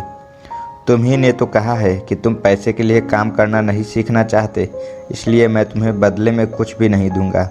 मुझे अपने सुने हुए शब्दों पर भरोसा नहीं हो रहा था। मैंने माइक से पहले ही बात कर ली है। वह पहले से ही काम कर रहा है, मुफ्त में डिब्बों की सफाई कर रहा है और उन्हें करीने से जमा रहा है। अब तुम भी जल्दी से जाकर काम में जुट जाओ। यह ठीक नहीं है, मैं चिल्लाया। आपको कुछ न कुछ तनख्वाह तो देनी चाहिए। तुमने कहा था कि तुम सीखना चाहते हो। अगर तुम इस बात को अभी नहीं सीख पाओगे तो तुम भी उन्हीं 2 महिलाओं और बूढ़ों की तरह बन जाओगे जो मेरे लिविंग रूम में बैठे हैं। ये लोग पैसे के लिए काम करते हैं और डरते हैं कि मैं उन्हें नौकरी से न निकाल दूं। या तुम अपने डैडी की तरह बन जाओगे जो पैसा तो बहुत कमाते हैं परंतु गले तक कर्ज में डूबे रहते हैं। शायद उन्हें यही उम्मीद रहती है कि ज़्यादा पैसे से उनकी समस्या सुलझ जाएगी। अगर तुम यही चाहते हो तो मैं एक बार फिर 10 सेंट से अपने पुराने वादे पर लौटने के लिए तैयार हूँ। या तुम वह कर सकते हो जो ज़्यादातर लोग करते हैं, इस बारे में शिकायत करो कि तनख्वाह बहुत कम है और तुम यह नौकरी छोड़कर दूसरी नौकरी की तलाश शुरू कर दो। मेरी समझ में नहीं आ रहा है कि मैं क्या करूं, मैंने पूछा। अमीर डैडी ने सिर पर उंगली रखी। इसका इस्तेमाल करो, उन्होंने कहा। अगर तुम इसका सही इस्तेमाल करोगे तो तुम मुझे जल्द ही इस बात के लिए धन्यवाद दोगे कि मैं तुम्हें मौका दिया और एक दिन तुम अमीर आदमी बन जाओगे। मैं वहाँ यह सोचते हुए खड़ा था कि मुझे कितना घटिया विकल्प दिया जा रहा है। मैं यहाँ अपनी तनख्वाह बढ़वाने आया था और अब मुझे वो मुफ्त में काम करने के लिए कहा जा रहा है। अमीर डैडी ने एक बार फिर अपनी उंगली को सिर पर रखा और कहा, इसका इस्तेमाल करो। अब यहाँ से जाओ और अपने काम में जुट जाओ। सबक 1, अमीर लोग पैसे के लिए काम नहीं करते। मैंने अपने गरीब डैडी को यह नहीं बताया कि अब मैं मुफ्त में काम कर रहा हूँ। उन्हें यह समझ में नहीं आता। मैं उन्हें इसकी वजह ठीक से इसलिए नहीं समझा सकता था क्योंकि मैं खुद भी इसे ठीक से नहीं समझ पाया था। अगले 3 हफ्ते माइक और मैं 3 घंटे तक हर शनिवार को काम करते रहे, मुफ्त में। काम बहुत परेशानी वाला नहीं था और वक्त गुजरने के साथ साथ यह ज़्यादा आसान होता जा रहा था। मुझे अफसोस था तो अपने छूटे हुए बेसबॉल गेम और कॉमिक्स का। अब मैं उनका मज़ा नहीं ले सकता था। तीसरे हफ्ते दोपहर में अमीर डैडी आए। हमने उनके ट्रक के पार्किंग में आने की आवाज़ सुनी। वे स्टोर में घुसे और उन्होंने मिसेज मार्टिन को गले लगाकर अभिवादन किया। स्टोर में क्या चल रहा है यह जानने के बाद वे आइसक्रीम फ्रीजर के पास गए, उसमें से 2 आइसक्रीम निकाली, उसका दाम चुकाया और इसके बाद मेरी और माइक की तरफ इशारा करते हुए कहा, चलो घूमने चलते हैं। हम सड़क के पार गए, कुछ कारों को चकमा दिया और एक बड़े घास के मैदान में टहलने लगे जहाँ कुछ वयस्क सॉफ्ट बॉल खेल रहे थे। दूर की पिकनिक टेबल पर बैठकर उन्होंने माइक और मुझे आइसक्रीम दी। कैसा चल रहा है? बढ़िया, माइक ने कहा। मैंने सहमत में सिर हिलाया। कुछ और सीखा? अमीर डैडी ने पूछा। माइक और मैंने एक दूसरे को देखा, अपने कंधे उचकाए, अपने सिर को ना में एक साथ हिलाया। जिंदगी के सबसे बड़े जाल से बचना। अच्छा यह होगा कि तुम बचपन से ही यह सोचना शुरू कर दो। तुम अब जिंदगी के सबसे बड़े सबक को देख रहे हो। अगर तुम इस सबक को सीख लेते हो तो तुम बहुत ज़्यादा आज़ादी और सुरक्षा भरी ज़िंदगी को सीख सकते हो। अगर तुम यह सबक सीख नहीं पाते हो तो तुम भी मिसेज मार्टिन और इन पार्क में खेल रहे ज़्यादातर लोगों की तरह ही बन जाओगे। वे बहुत ज़्यादा मेहनत करते हैं, परंतु उनके बदले में उन्हें बहुत कम पैसे मिलते हैं। वे नौकरी की सुरक्षा के मोह में फंसे रहते हैं। हर साल मिलने वाली 3 हफ्ते की छुट्टियाँ और 45 साल तक काम करने रहने के बाद मिलने वाली थोड़ी सी पेंशन का सपना देखते रहते हैं। अगर इस तरह की ज़िंदगी जीने में तुम्हें सुख मिलता है तो मैं तुम्हारी तनख्वाह बढ़ाकर 25 सेंट प्रति घंटा कर सकता हूँ, परंतु ये लोग अच्छे लोग हैं और मेहनती भी हैं। फिर आप उनका मजाक क्यों उड़ा रहे हैं? मैंने पूछा। अमीर डैडी के चेहरे पर मुस्कान आ गई। मिसेज मार्टिन मेरे लिए माँ जैसी है। मैं इतना कठोर नहीं हो सकता कि उनका मजाक उड़ाऊँ। यह कठोर लगता ज़रूर है, क्योंकि मैं तुम दोनों के सामने स्थिति स्पष्ट करना चाहता हूँ, और वह भी आसान शब्दों में। मैं तुम्हारे नज़रिए को बड़ा करना चाहता हूँ ताकि तुम कुछ आगे हुई देख सको, दूर तक देख सको। ज़्यादातर लोगों को आगे देखने का फ़ायदा कई बार सिर्फ इसलिए नहीं मिल पाता क्योंकि उनके देखने का दायरा बहुत छोटा होता है। ज़्यादातर लोग सिर्फ जाल में फंसे हुए हैं, वे उन्हें देख ही नहीं पाते। माइक और मैं वहाँ पर सोचते हुए बैठे रहे, क्योंकि हम उनकी बातों का मतलब पूरी तरह से नहीं समझ सके थे। उनकी बातें सुनने में कठोर और कड़वी लग रही थी, परंतु हम यह भी जानते थे कि वे हमें कुछ सिखाने की काफ़ी कोशिश कर रहे थे। मुस्कुराहट के साथ अमीर डैडी ने कहा, क्या 25 सेंट प्रति घंटे का ऑफर अच्छा नहीं लगा? क्या इससे दिल की धड़कन तेज नहीं हुई? मैंने अपना सिर ना में हिलाया, जबकि असल में ऐसा ही हुआ था। 1 घंटे काम के बदले में 25 सेंट मेरे हिसाब से बहुत बढ़िया सौदा था। अच्छा, मैं तुम्हें 1 घंटे का $1 दूंगा, आमिर डैडी ने शरारत भरी मुस्कान के साथ कहा। अब मेरा दिल तूफान मेल की तरह दौड़ लगा रहा था।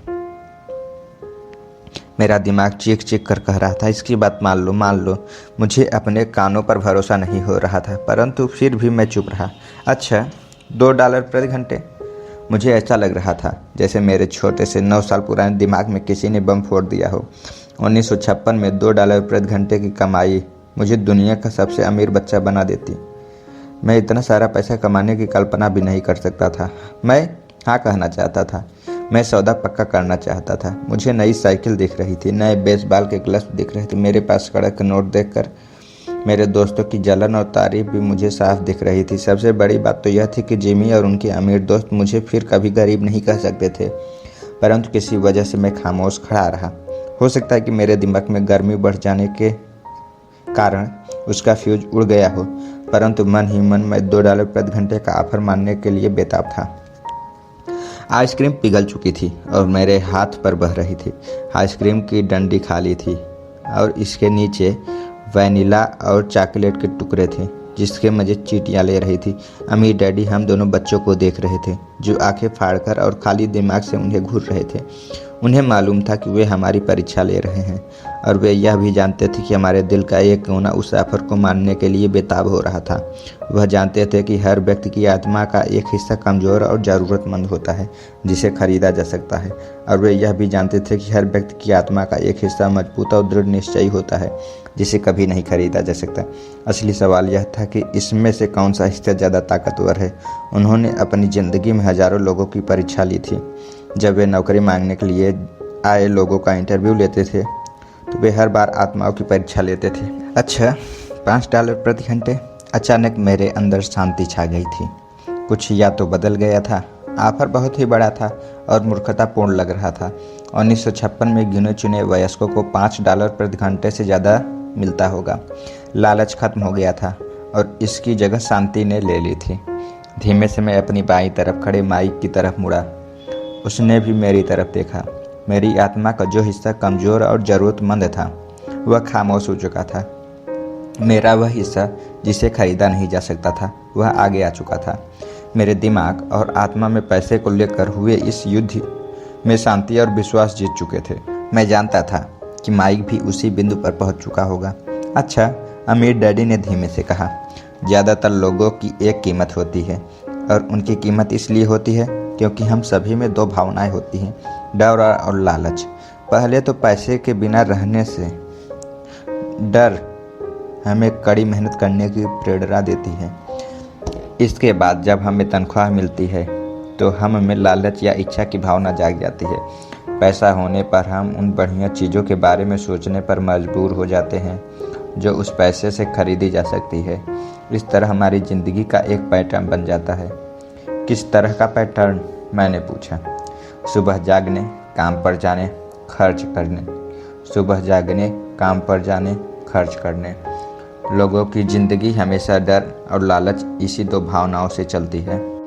उन्हें अगर ज़्यादा पैसा दे भी दें तो वे इसी पैटर्न पर चलकर अपना खर्च बढ़ा लेंगे। इसी पैटर्न को मैं चूहा दौड़ कहता हूँ। क्या कोई दूसरा रास्ता भी है? माइक ने पूछा। हाँ, अमीर डैडी ने धीमे से कहा, परंतु इससे बहुत कम लोग खोज पाते हैं। और वह रास्ता क्या है? माइक ने पूछा। उसी रास्ते को तुम लोग काम करते हुए और मेरे साथ सीखते हुए खोज लोगे। मैं यही उम्मीद करता हूँ। इसी कारण मैंने तुम्हें पैसा देना बंद कर दिया है। इस बारे में कोई संकेत तो दीजिए, माइक ने कहा। हम लोग मेहनत से काम करते करते थक चुके हैं, खासकर तब जब इसके बदले में हमें कुछ नहीं मिल रहा है। पहला कदम तो यह कि तुम लोग सच बोलो, अमीर डैडी ने कहा। हम लोग झूठ नहीं बोल रहे हैं, मैंने कहा। मैंने कब कहा कि तुम लोग झूठ बोल रहे हो? मैं तो यह कह रहा हूँ कि सच्ची बात कह देनी चाहिए, अमीर डैडी ने जवाब दिया। किस बारे में?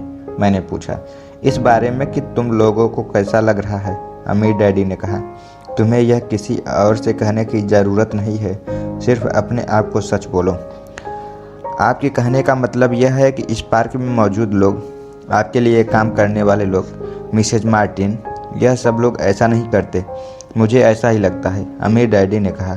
इसके बजाय उन्हें हमेशा पैसा नहीं होने का डर सताता रहता है। उस डर का सामना करने के बजाय, सोचने के बजाय ये लोग सिर्फ प्रतिक्रिया करते रहते हैं। इस दौरान वे दिल से काम लेते हैं, दिमाग से नहीं। अमीर डैडी ने अपने सिर पर उंगली ठोकते हुए कहा। फिर उनके हाथ में कुछ पैसे आ जाते हैं और उनमें खुशी, इच्छा और लालच की भावनाएं जाग जाती है और एक बार फिर वे दिमाग से सोचने के बजाय दिल से काम करने लगते हैं। तो वे दिल से यानी अपनी भावनाओं से सोचते हैं, माइक ने कहा। बिल्कुल ठीक, अमीर डैडी ने कहा। वे इस बारे में सच नहीं जानते कि उन्हें कैसा लग रहा है। वे अपनी भावना से काम करते हैं और दिमाग से सोचने का कष्ट नहीं उठाते। उन्हें डर लगता है, वे नौकरी करने जाते हैं और आशा करते हैं कि ज़्यादा पैसे आने से उनका डर दूर हो जाएगा, परंतु ऐसा नहीं होता। वही पुराना डर उन्हें फिर से सताने लगता है। वे फिर से नौकरी करने जाते हैं और फिर आशा करते हैं कि पैसा उनके डर को कम कर देगा, परंतु ऐसा नहीं होता। डर के ही कारण वे नौकरी के जाल में फंसे रहते हैं। पैसा कमाते हैं, काम करते हैं, पैसा कमाते हैं और आशा करते हैं कि डर से उनका पीछा छूट जाएगा, परंतु हर रोज़ जब वे उठते हैं तो उनका पुराना डर भी उनके साथ उठता है। वही पुराना डर करोड़ों लोगों को रात भर जगाता है और उनकी रात बहुत चिंता और परेशानी में गुजरती है। इसलिए वे उठते हैं, काम पर जाते हैं और यह आशा करते हैं कि तनख्वाह के चेक से उनके दिल को कुतरने वाले इस डर को वे मौत के घाट उतार देंगे। सच बात तो यह है कि पैसा उनकी ज़िंदगी को चला रहा है, परंतु इस बारे में कभी सच नहीं बोलते थे। पैसे ने उनकी भावनाओं पर कब्जा कर लिया है और उनकी आत्माओं पर भी। यह कहकर अमीर डैडी खामोश हो गए ताकि उनके शब्दों में छुपा संदेश हमारे अंदर चला जाए। माइक और मैंने उनकी बातें सुनी थी, परंतु हम उनका मतलब पूरी तरह नहीं समझ पाए थे। मुझे अक्सर यह हैरानी होती थी कि लोगों को ऑफिस जाने में इतनी जल्दी क्यों होती है। उन्हें अपनी नौकरी में खास मज़ा नहीं आता और वे कभी खुश भी नहीं दिखते थे। फिर क्या वजह थी उन्हें जल्दी ऑफिस जाने के लिए प्रेरित करती थी? जब अमीर डैडी ने देख लिया कि हम जितना समझ सकते थे हमने उतना समझ लिया है, तो उन्होंने आगे कहा, मैं यह जानना चाहता हूँ कि तुम लोग इस जाल से बचो। दरअसल मैं तुम्हें यह सिखाना चाहता हूँ। मेरा मकसद तुम्हें सिर्फ अमीर बनाना सिखाना नहीं है, क्योंकि अमीर बनने से समस्या नहीं सुलझेगी। अमीर बनने से समस्या नहीं सुलझेगी? मैंने आश्चर्य से पूछा। बिल्कुल नहीं, मुझे दूसरी भावना, इच्छा के बारे में अपनी बात पूरी तरह करने दो। कुछ लोग इसे लालच कहते हैं, परंतु मैं इसे इच्छा कहना ज़्यादा पसंद करूँगा। यह बुरा नहीं है कि हम किसी बेहतर, ज़्यादा सुंदर, ज़्यादा सुखद या रोमांचक चीज़ की इच्छा रखें। लोग इच्छा की वजह से पैसे के लिए काम करते हैं। उन्हें सुख के लिए भी पैसे की ज़रूरत होती है, क्योंकि वे मानते हैं कि पैसे से सुख खरीदा जा सकता है। परंतु पैसा जो खुशी देता है वह अक्सर पल भर की होती है। उन्हें ज़्यादा खुशी, ज़्यादा आनंद, ज़्यादा आराम, ज़्यादा सुरक्षा हासिल करने के लिए और ज़्यादा पैसे की ज़रूरत होती है। इसलिए वे काम करते रहते हैं और यह सोचते हैं कि पैसा डर और लालच से परेशान उनकी आत्माओं को शांत कर देगा। परंतु पैसा यह काम नहीं करता, अमीर होने के बाद भी नहीं, माइक ने पूछा। हाँ, अमीर होने के बाद भी नहीं, अमीर डैडी ने कहा। दरअसल बहुत से अमीर लोग इच्छा के कारण नहीं बल्कि डर के कारण अमीर होते हैं। वे सचमुच सोचते हैं कि दौलत हो तो पैसे न होने का डर, गरीब होने का डर खत्म हो जाता है, इसलिए वे ढेर सारी दौलत जमा कर लेते हैं और तब तक जाकर उन्हें पता चलता है कि उनका डर और बढ़ गया है। उन्हें अब इसके खोने की चिंता सताने लगती है। मैं ऐसे दोस्त को जानता हूँ जो बहुत सा पैसा होने के बाद भी काम में जुटे रहते हैं। मैं ऐसे लोगों को भी जानता हूँ जिनके पास आज करोड़ की दौलत है, परंतु वे आज उससे भी ज़्यादा चिंतित और परेशान हैं जितने वे अपनी गरीबी के दिनों में थे। उन्हें इस बात का डर है कि वे अपनी सारी दौलत खो देंगे। अमीर बनने से पहले उन्हें जो डर सता रहा है वे अमीर बनने के बाद भी और बढ़ गया है। दरअसल उनकी आत्मा का कमज़ोर और ज़रूरतमंद हिस्सा अब और तेज़ी से चीख रहा है।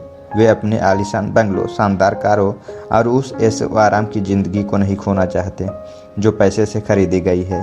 वे इसी चिंता में घुले रहते हैं कि अगर वे कंगाल हो गए तो उनके दोस्त क्या कहेंगे। इसी चिंता की वजह से कई लोग तो न्यूरोटिक और कुंठित हो चुके हैं। हालांकि वे अमीर देखते हैं और उनके पास पहले से ज़्यादा पैसा है, तो क्या गरीब आदमी ज़्यादा सुखी होता है? मैंने पूछा। नहीं, मेरे हिसाब से तो ऐसा नहीं होता, अमीर डैडी ने जवाब दिया। पैसे से दूर रहना भी उतना ही बड़ा पागलपन है जितना कि उनके पीछे भागना। उसी समय कस्बे का एक पागल हमारी मेज के पास से गुजरा और कूड़ेदान के पास रुककर उसमें कुछ ढूंढने लगा, जैसे उसे किसी ने समझा कर भेजा हो। चर्चा के इस मोड़ पर हम तीनों उनकी हरकतों को दिलचस्पी के साथ देख रहे थे, जबकि इससे पहले हमने उसे नज़रअंदाज कर दिया होता। अमीर डैडी ने अपने पर्स में से $1 निकाला और उस पागल बूढ़े के पास आने का इशारा किया। पैसा देखते ही वह तत्काल आया। उसने पैसे लिए और अमीर डैडी को ढेर सी दुआएं दी और फिर अपनी किस्मत पर खुश होकर वह जल्दी से चला गया। इसमें और मेरे ज़्यादातर कर्मचारियों में बहुत अंतर नहीं है, अमीर डैडी ने कहा। मैं ऐसे बहुत से लोगों से मिला हूँ जो कहते हैं, अरे मुझे पैसों में कोई रुचि नहीं है, फिर भी हर रोज़ आध घंटे की नौकरी पर जाते हैं। यह तो सच्चाई को नकारना है। अगर उन्हें पैसे की रुचि नहीं है तो वे नौकरी पर क्यों जाते हैं? इस तरह का चिंतन पागलपन का चिंतन है, उस कंजूसी भरे चिंतन से भी ज़्यादा पागलपन का, जिसमें कोई आदमी पैसे पर कुंडली मारकर बैठ जाता है। जब मैं वहाँ अपने अमीर डैडी की बात सुन रहा था तब मेरे दिमाग में यह ख्याल आ रहा था। मेरे गरीब डैडी 1000 बार यह कह चुके थे, मुझे पैसे में कोई रुचि नहीं है। वे ऐसा अक्सर कहा करते थे। वे खुद की असली भावनाओं को छुपाने के लिए हमेशा यह भी कहा करते थे, मैं इसलिए काम करता हूँ क्योंकि मुझे अपना काम बहुत पसंद है। तो हमें क्या करना चाहिए? मैंने पूछा।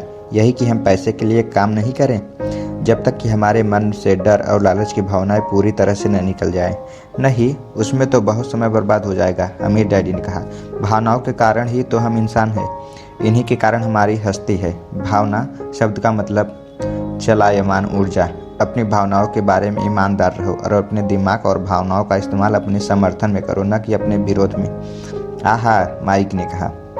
अगर तुम्हें मेरी बात समझ में नहीं आई हो तो इस बारे में चिंता मत करो, आगे आने वाले सालों में तुम्हें इसका मतलब समझ में आ जाएगा। अपनी भावनाओं पर प्रतिक्रिया करने के बजाय उनका विश्लेषण करने की कोशिश करो। ज़्यादातर लोग यह नहीं जानते कि अपने दिमाग से सोचने के बजाय अपने दिल की भावनाओं से सोचते हैं। अपनी भावनाएं तो आपकी रहेगी ही, परंतु आपको अपने दिमाग से सोचना भी आना चाहिए, क्योंकि दिमाग को सोचने के लिए ही बनाया गया है। क्या आप मुझे इसका कोई उदाहरण दे सकते हैं? मैंने पूछा। क्यों नहीं, अमीर डैडी ने जवाब दिया। जब कोई आदमी कहता है मुझे नौकरी खोजने की ज़रूरत है, तो इस बात की बहुत संभावना है कि उसकी भावनाएं फैसला कर रही है। इस विचार का असली कारण है पैसा न होने का डर, परंतु अपनी ज़िंदगी चलाने के लिए लोगों को पैसे की ज़रूरत तो पड़ती ही है, मैंने कहा। बिल्कुल पड़ती है, अमीर डैडी मुस्कुराए। मैं सिर्फ यह कह रहा हूँ कि उनके डर के कारण उनके मन में यह विचार आता है। मैं समझ नहीं पाया, माइक ने कहा। अमीर डैडी ने कहा, अगर आपके मन में पैसे की कमी का डर जाग जाए तो तत्काल नौकरी ढूंढने के लिए दौड़ मत लगाइए ताकि कुछ रुपयों के सहारे उस डर को मार दिया जाए। इसके बजाय आप खुद से यह सवाल पूछिए, क्या लंबे समय में इस डर का सबसे बढ़िया इलाज नौकरी है? मेरे ख्याल से इसका जवाब नहीं होता है, खासकर जब आप किसी आदमी की पूरी ज़िंदगी को देखते हैं। नौकरी दीर्घकालीन समस्या का अल्पकालीन समाधान है, परंतु मेरे डैडी हमेशा कहा करते थे, स्कूल में पढ़ो, अच्छे नंबर लाओ ताकि तुम्हें एक सुरक्षित और अच्छी नौकरी मिल सके। मैंने हड़बड़ी में बोल ही दिया, हाँ मैं समझ सकता हूँ कि वे ऐसा क्यों कहते हैं। अमीर डैडी ने मुस्कुरा कर कहा, ज़्यादातर लोग ऐसा ही सलाह देते हैं और ज़्यादातर लोगों के लिए यह एक अच्छा विचार होता है, परंतु लोगों की इस सलाह के पीछे भी डर छुपा होता है। आपका यह मतलब है कि मेरे डैडी ऐसा इसलिए कहते हैं क्योंकि वे डरे हुए हैं? हाँ, अमीर डैडी ने कहा, वे घबराए हुए हैं कि शायद तुम पैसा नहीं कमा पाओगे और समाज में फिट नहीं हो पाओगे। मुझे गलत मत समझना, वो तुम्हें प्यार करते हैं और तुम्हारा भला चाहते हैं, और मैं सोचता हूँ कि उनका डर सही भी है। शिक्षा और नौकरी महत्वपूर्ण है, परंतु इससे डर का इलाज नहीं होता। वहीं डर जो सुबह उठकर कुछ रुपए कमाने के लिए प्रेरित करता है, उसी डर के कारण वे तुम्हारे स्कूल जाने पर इतना जोर देते हैं। तो आपकी सलाह क्या है? मैंने पूछा। मैं चाहता हूँ कि तुम पैसे की ताकत पर काबू पाना सिखाऊं। पैसे का डर तुम्हारे लिए निकल जाना चाहिए, और यह स्कूल में नहीं सिखाया जाता। अगर तुम इसे सीखना चाहोगे तो तुम पैसे के गुलाम बन जाओगे। अगर तुम इसे नहीं सीखोगे तो तुम पैसे के गुलाम बन जाओगे। अब उनकी बातें मेरी समझ में आ रही थी। वे हमारे विचारों को ज़्यादा व्यापक बनाना चाहते थे। वे चाहते थे कि जो मिसेज मार्टिन नहीं देख सकती थी, उनके कर्मचारी नहीं देख सकते थे, या मेरे डैडी तक नहीं देख सकते थे, वह देखने की योग्यता हम में आ जाए। उन्होंने जो उदाहरण दिए थे वे उस समय कठोर जरूर लग रहे थे, लेकिन मैं उन्हें कभी नहीं भूल पाया। मेरा नज़रिया उस दिन बहुत बड़ा हो गया था। अब मैं उस जाल को देख सकता था जो ज़्यादातर लोगों के सामने बिछा होता है। देखो, आखिरकार हम सभी लोग कर्मचारी हैं, हम केवल अलग अलग स्तरों पर काम करते हैं, अमीर डैडी ने कहा। मैं तुम लोगों को बस यही कहना चाहता हूँ कि तुम लोग इस जाल से बचो। डर और लालच, इन दो फंदों से बचने वाले जाल से। इनका इस्तेमाल अपने समर्थन में करो, अपने विरोध में नहीं। मैं तुम लोगों को यही सिखाना चाहता हूँ। मैं तुम लोगों को यह नहीं सिखाना चाहता कि ढेर सारा पैसा कैसे इकट्ठा कर लिया जाए। उससे डर या लालच को नहीं जीता जा सकता। अगर तुम डर और लालच पर काबू पाना नहीं आता तो तुम चाहे कितना भी अमीर बन जाओ, असलियत में तुम एक बड़ी तनख्वाह पाने वाले गुलाम ही रहोगे। तो हम किस तरह इस जाल से बच सकते हैं? मैंने पूछा। गरीबी या पैसे की तंगी का खास कारण डर और अज्ञान होता है, न कि अर्थव्यवस्था या सरकार या अमीर लोग। यह खुद का ओढ़ा हुआ डर या अज्ञान होता है जो लोगों को इस जाल में फंसाए रखता है। इसलिए तुम बच्चों को स्कूल जाना चाहिए और अपने कॉलेज की पढ़ाई पूरी करनी चाहिए। मैं तुम लोगों को यह ज़रूर सिखाऊंगा कि इस जाल से कैसे बचा जा सकता है। पहेली के टुकड़े अब सामने आ चुके थे। मेरे पढ़े लिखे डैडी के पास बड़ी डिग्रियाँ थी और एक बढ़िया करियर भी था, परंतु स्कूल में उन्हें यह कभी नहीं सिखाया कि धन या अपने डर को किस तरह काबू में रखा जाता है। अब मैं समझ चुका था कि अपने दोनों डैडियों से अलग अलग परंतु महत्वपूर्ण बातें सीख सकता हूँ। तो आप अपने पैसे न होने के डर के बारे में बात कर रहे थे। पैसे की इच्छा किस तरह हमारी सोच पर असर डालती है? माइक ने पूछा। तुम्हें तब कैसा महसूस हुआ जब मैंने तुम्हारी तनख्वाह बढ़ाने का लालच दिया था? क्या तुमने यह देखा था कि तुम्हारी इच्छाएं किस तरह बढ़ रही थी? हमने अपने सिर हिलाकर हामी भरी, पर तुमने अपनी भावनाओं के सामने हार नहीं मानी और इसी कारण तुम लोगों ने जल्दबाजी में काम नहीं लिया। इससे तुम्हें सोचने का वक्त मिल गया। यह सबसे महत्वपूर्ण है। हम में हमेशा डर और लालच की भावनाएं रहेगी। इसी क्षण से तुम लोगों के लिए यह सबसे महत्वपूर्ण है कि तुम इन भावनाओं का इस्तेमाल अपने समर्थन में करो और अपने लंबे समय तक ऐसा करो। अपनी भावनाओं को अपने दिमाग पर हावी मत होने दो और इस तरह अपने विचारों को दूषित मत होने दो। ज़्यादातर लोग डर और लालच का इस्तेमाल खुद के विरोध में करते हैं। यह अज्ञान की शुरुआत होती है। डर और इच्छा की भावनाओं के कारण ही ज़्यादातर लोग तनख्वाह में बढ़ोतरी और नौकरी की सुरक्षा के पीछे भागते भागते अपनी पूरी ज़िंदगी निकाल देते हैं। असल में वे यह सोचते ही नहीं कि भावनाओं के आधार पर बने हुए विचार उन्हें किस तरह ले जा रहे हैं। यह तो वही बात हो गई जिसमें गाड़ी खींचने वाले गधे के समान उनका मालिक गाजर लटकाए रखता है, जो उनकी नाक के ठीक सामने होती है। गधे का मालिक जहाँ जाना चाहता है वहाँ जाता है, परंतु गधा तो लालच के कारण भाग रहा है। कल गधे के लिए दूसरी गाजर आ जाएगी और गधा उनके पीछा करने लगेगा। आपके कहने का मतलब यह है कि जिस समय मैंने नए बेसबॉल ग्लव्स, कैंडी और खिलौने के सपने देखना शुरू किया, उस समय मेरी हालत उस गधे की तरह हो गई थी जो गाजर के पीछे भागता था? माइक ने पूछा। हाँ, और उम्र के साथ साथ तुम्हारे खिलौने भी ज़्यादा महंगे होते जाएंगे। अपने दोस्तों पर रौब झाड़ने के लिए एक नई कार, एक नाव और एक आलीशान घर। अमीर डैडी ने मुस्कुरा कर कहा। डर आपको दरवाजे से बाहर धक्का देता है, इच्छा आपको अंदर बुलाती है, आपको चट्टानों की तरफ ललचाती है। यही जाल है। तो इसके काट क्या है? माइक ने पूछा। डर और इच्छा अज्ञान की वजह से बढ़ते हैं। इसलिए अमीर लोगों के पास जितना ज़्यादा पैसा होता है, उनका डर भी उतना ही ज़्यादा बड़ा होता है। धन की गाजर है, भ्रम है। अगर गधा पूरी तस्वीर देख सकता तो शायद वह गाजर का पीछा करने के पहले फैसले पर दोबारा सोचता। अमीर डैडी ने आगे यह समझाया कि आदमी की ज़िंदगी अज्ञान और ज्ञान के बीच होने वाला संघर्ष है। उन्होंने बताया कि एक बार कोई आदमी खुद के बारे में ज्ञान की खोज करना बंद कर देता है तो उनकी ज़िंदगी में अज्ञान घुस जाता है। यह संघर्ष हर पल होता है, इसलिए हमें यह फैसला करना है, यह सीखना है कि अपने दिमाग को खुला रखा जाए या इसे बंद कर लिया जाए। देखो, स्कूल बहुत ज़्यादा महत्वपूर्ण है। आप स्कूल इसलिए जाते हैं ताकि आप वहाँ कोई कला या व्यवसाय सीख सकें और इस तरह से आप समाज में योगदान दे सकें। हर समाज में शिक्षकों, डॉक्टरों, मैकेनिकों, कलाकारों, रसोइयों, व्यावसायिक लोगों, पुलिस अफसरों, दल कर्मियों और सिपाहियों की ज़रूरत होती है। स्कूल उन्हें यह सब सिखाते हैं ताकि हमारा समाज विकसित हो सके और हमारी संस्कृति समृद्ध हो सके। अमीर डैडी ने कहा, दुर्भाग्य से कई लोगों के लिए स्कूल शिक्षा का अंत होता है, शुरुआत नहीं। एक लंबी खामोशी छाई रही। अमीर डैडी मुस्कुरा रहे थे। उस दिन उन्होंने जो कहा था वह मैं पूरी तरह नहीं समझ पाया था, परंतु ज़्यादातर महान शिक्षकों के शब्द सालों तक हमें सिखाते रहते हैं। उनके शब्द इसी तरह आज भी मेरे साथ थे। मैं आज थोड़ा निर्मम हुआ, अमीर डैडी ने कहा। एक वजह से निर्मम हुआ। मैं चाहता था कि तुम लोगों को आज की यह चर्चा हमेशा याद रहे। मैं चाहता हूँ कि तुम लोग हमेशा मिसेज मार्टिन के बारे में सोचो। मैं चाहता हूँ कि तुम लोग हमेशा उस गधे के बारे में सोचो। इन्हें कभी मत भूलना। अगर तुमने अपनी समझदारी और उस काबू में नहीं किया तो डर और लालच कि तुम्हारी दोनों भावनाएं तुम्हें ज़िंदगी के सबसे बड़े जाल में फंसा सकती हैं। अपनी ज़िंदगी को डरते डरते गुजारना, अपने सपनों को पूरा न करना निर्ममता है। यह भी निर्ममता है कि पैसे के लिए कड़ी मेहनत की जाए और यह सोचा जाए कि पैसे से खरीदी गई चीज़ें सुख दे सकती है। बिल चुकाने के डर से घबरा कर आधी रात को जागना जीने का एक भयानक तरीका है।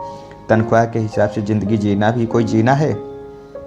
यह सोचना कि कोई नौकरी आपको सुरक्षा का एहसास दे सकती है, खुद से झूठ बोलना है, यह निर्ममता है और यही वह जाल है जिससे मैं तुम्हें बचाना चाहता हूँ। मैंने देखा है कि पैसा किस तरह लोगों को ज़िंदगियों को चलाता है।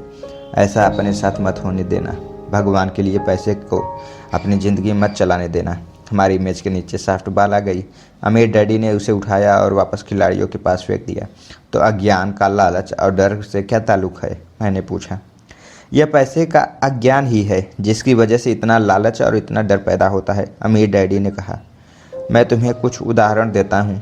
एक डॉक्टर जो अपने परिवार को ज़्यादा खुशी देना चाहता है अपनी फीस बढ़ा देता है। उसकी फीस बढ़ने की वजह से स्वास्थ्य सुविधाएं हर एक के लिए महंगी हो जाती है। अब इससे गरीब लोगों को सबसे ज़्यादा नुकसान पहुँचता है। इसलिए गरीब लोगों का स्वास्थ्य अमीर लोगों से ज़्यादा बुरा होगा। चूँकि अब डॉक्टरों ने अपनी फ़ीस बढ़ा दी है, इसलिए वकील भी अपनी फ़ीस बढ़ा लेते हैं। चूँकि वकीलों ने अपनी फ़ीस बढ़ा दी है, इसलिए स्कूल के टीचर भी अपनी तनख्वाह बढ़वाना चाहते हैं, जिसके कारण हमारा टैक्स बढ़ता है और यह सिलसिला अनंत काल तक यूं ही चलता रहता है। जल्द ही अमीर और गरीब लोगों के बीच इतना भयानक अंतर हो जाएगा कि प्रलय आ जाएगी और एक और महान सभ्यता धराशायी हो जाएगी। महान सभ्यताएं तभी धराशायी हुई हैं जब अमीरों और गरीबों के बीच का फासला बहुत ज़्यादा हो गया है। अमेरिका भी उसी रास्ते पर चल रहा है और इससे यह साबित होता है कि इतिहास अपने आप को दोहराता है, क्योंकि हम इतिहास से कुछ नहीं सीखते। हम केवल ऐतिहासिक तरीकों और नाम रटते हैं, उनके सबक को भूल जाते हैं। क्या कीमतें नहीं बढ़नी चाहिए? मैंने पूछा। अच्छी तरह से चल रही सरकार और एक शिक्षित समाज में तो नहीं। कीमतें दरअसल कम होनी चाहिए। जाहिर है कि ऐसा केवल सिद्धांत में ही हो सकता है। कीमतें अज्ञान से पैदा हुए लालच और डर के कारण बढ़ती हैं। अगर स्कूलों में धन के बारे में सिखाया जाता तो लोगों के पास ज़्यादा पैसे होते और बाज़ार की कीमतें भी कम होती। परंतु स्कूल में सिर्फ पैसे के लिए काम करना सिखाया जाता है, पैसे की ताकत का इस्तेमाल नहीं सिखाया जाता। परंतु हमारे यहाँ बिजनेस स्कूल भी हैं, माइक ने पूछा। क्या आप मुझे अपनी मास्टर्स डिग्री के लिए बिजनेस स्कूल जाने के लिए प्रेरित नहीं कर रहे हैं? हाँ, अमीर डैडी ने कहा। परंतु अक्सर ऐसा होता है कि बिजनेस स्कूल ऐसे कर्मचारियों को प्रशिक्षित करते हैं जो परिष्कृत बिन काउंटर्स होते हैं। ईश्वर ही मालिक है। जब कोई बिन काउंटर बिजनेस संभाल ले, वे सिर्फ संख्या को देखते हैं, लोगों को निकालते हैं, बिजनेस का गला घोट देते हैं। मैं जानता हूँ, क्योंकि मैं बिन काउंटर से काम लेता हूँ। वे सिर्फ इतना ही सोचते हैं कि लागत कैसे कम की जाए और कीमत कैसे बढ़ाई जाए, जिससे बहुत सी समस्याएं पैदा होती है। बिन काउंटिंग भी महत्वपूर्ण है। मैं सोचता हूँ कि ज़्यादा लोगों को इस बारे में जानना चाहिए, परंतु यह भी पूरी तस्वीर नहीं बताती, अमीर डैडी ने गुस्से से कहा। तो फिर क्या इसका कोई हल है? माइक ने पूछा। हाँ, अमीर डैडी ने कहा। सोचने के लिए अपनी भावनाओं को इस्तेमाल करना सीखो। अपनी भावनाओं के बहाव में आकर मत सोचो। जब तुम लोग मुफ्त में काम करने के लिए तैयार हो गए थे तो तुमने अपनी भावनाओं को काबू में रखना सीख लिया था। तभी मैं समझ गया था कि तुम में उम्मीद की जा सकती है। जब मैंने तुम्हें ज़्यादा तनख्वाह का लालच दिया था तब तुमने एक बार फिर भावनाओं की बात नहीं मानी। तुम ताकतवर भावनाओं के बावजूद सोचना सीख रहे थे। यह पहला कदम था। यह तुम अपने आप जान जाओगे। अगर तुम सीखना ही चाहते हो तो मैं तुम लोगों को ब्रायन पैच में ले जाऊंगा। यह वह जगह है जिससे लोग बचते हैं। मैं तुम्हें उस जगह पर ले जाऊंगा जहां जाने में ज़्यादातर लोगों को डर लगता है। अगर तुम मेरे साथ जाओगे तो वो तुम्हारे मन में पैसे के लिए काम करने का विचार निकल जाएगा।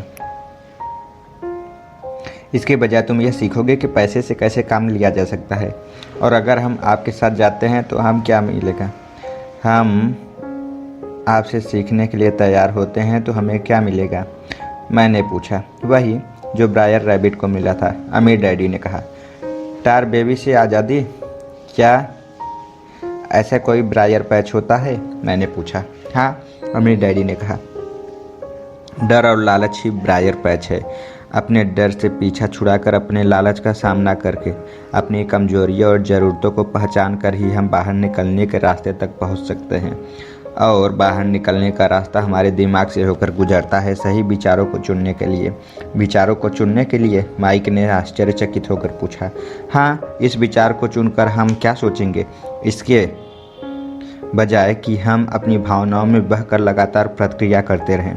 सुबह उठने और काम पर जाने से ही अपनी समस्याएं नहीं सुलझ जाती, क्योंकि बिल चुकाने के लिए पर्याप्त पैसा न होने का डर आपको सताता रहेगा। सोचने से आपको खुद से एक सवाल पूछने का समय मिलता है। इस तरह का सवाल, क्या इस समस्या का सबसे बढ़िया समाधान इस पर और ज़्यादा मेहनत करना है? ज़्यादातर लोग इतनी बुरी तरह घबराए होते हैं कि वे खुद आपको असली बात नहीं बताते कि डर हावी हो रहा है, और नतीजा यह निकलता है कि वे सोच ही नहीं पाते और इसके बजाय दरवाजे पर बाहर दौड़ लगा देते हैं। टार बेबी हावी हो जाती है। अपने विचार चुनने से मेरा यही मतलब था। पर हम ऐसा किस तरह करेंगे? माइक ने पूछा। यही तो मैं तुम्हें सिखाने वाला हूँ कि मैं तुम्हें यह सिखाऊंगा कि तुम्हारे पास चुनने के लिए विचारों के विकल्प होने चाहिए ताकि तुम हड़बड़ी में काम करने से बच सको। जैसे अपनी सुबह ही काफ़ी पीकर दरवाजे से बाहर दौड़ लगाने की आदत से। मैंने तुमसे जो पहले कहा था उसे याद रखो। नौकरी दीर्घकालीन समस्या का अल्पकालीन समाधान है। ज़्यादातर लोगों के दिमाग में सिर्फ एक समस्या होती है और यह थोड़े समय की होती है। यह समस्या होती है महीने के आखिर में चुकाए जाने वाले बिल, यानी टार बेबी। अब पैसा उसकी ज़िंदगी चलाता है, या मैं यह कहूँ कि पैसे को लेकर उनका डर और अज्ञान उनकी ज़िंदगी चलाते हैं। तो वे वही करते हैं जो उनके माँ बाप ने किया था। सुबह उठे और पैसे के लिए काम करो। वे इतना समय भी नहीं निकाल पाते कि यह सोच सकें क्या कोई दूसरा तरीका है। इस वक्त वे दिल से सोचते हैं, दिमाग से नहीं। दिल से सोचने और दिमाग से सोचने में क्या फ़र्क होता है? माइक ने पूछा। अमीर डैडी ने जवाब दिया। मैं इस तरह के जुमले अक्सर सुनता हूँ। हर आदमी को काम करना पड़ता है, या अमीर लोग शोषक होते हैं, या मैं दूसरी नौकरी ढूंढ लूँगा। मेरी तनख्वाह बढ़नी चाहिए। आप इस तरह मेरा शोषण नहीं कर सकते। या मैं इस नौकरी के लिए इसलिए पसंद करता क्योंकि यह सुरक्षित है। इसके बजाय हमें यह कहना चाहिए, क्या यहाँ ऐसा कुछ है जो मुझे नहीं मिल रहा है? इस तरह भावना या आधारित हमारे विचारों की जंजीर टूट जाएगी और हमें ज़्यादा अच्छे तरीके से सोचने का मौका मिल जाएगा। मुझे मानना ही पड़ेगा कि मेरे लिए यह सबक एक महान सबक साबित हुआ। यह जानना कि कब कोई आदमी दिल से बोल रहा है और कब दिमाग से, किसके शब्दों में भावनाएं छुपी हैं, किसके शब्दों में विचार। यह एक ऐसा सबक था जो ज़िंदगी भर मेरे काम आया, ख़ास तौर पर तब जब मैं अपने दिल से यानी अपनी भावनाओं से बोल रहा था, न कि अपने विचारों या दिमाग से।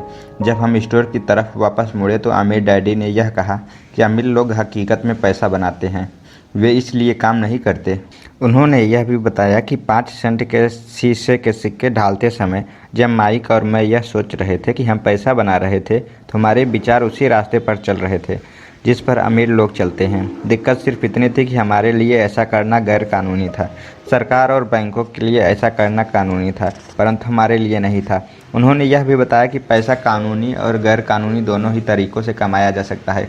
अमीर डैडी ने बाद में हमें यह समझाया कि अमीर लोग जानते हैं कि धन एक भ्रम है जो हकीकत में गधे के सामने लटकी गाजर की तरह होता है।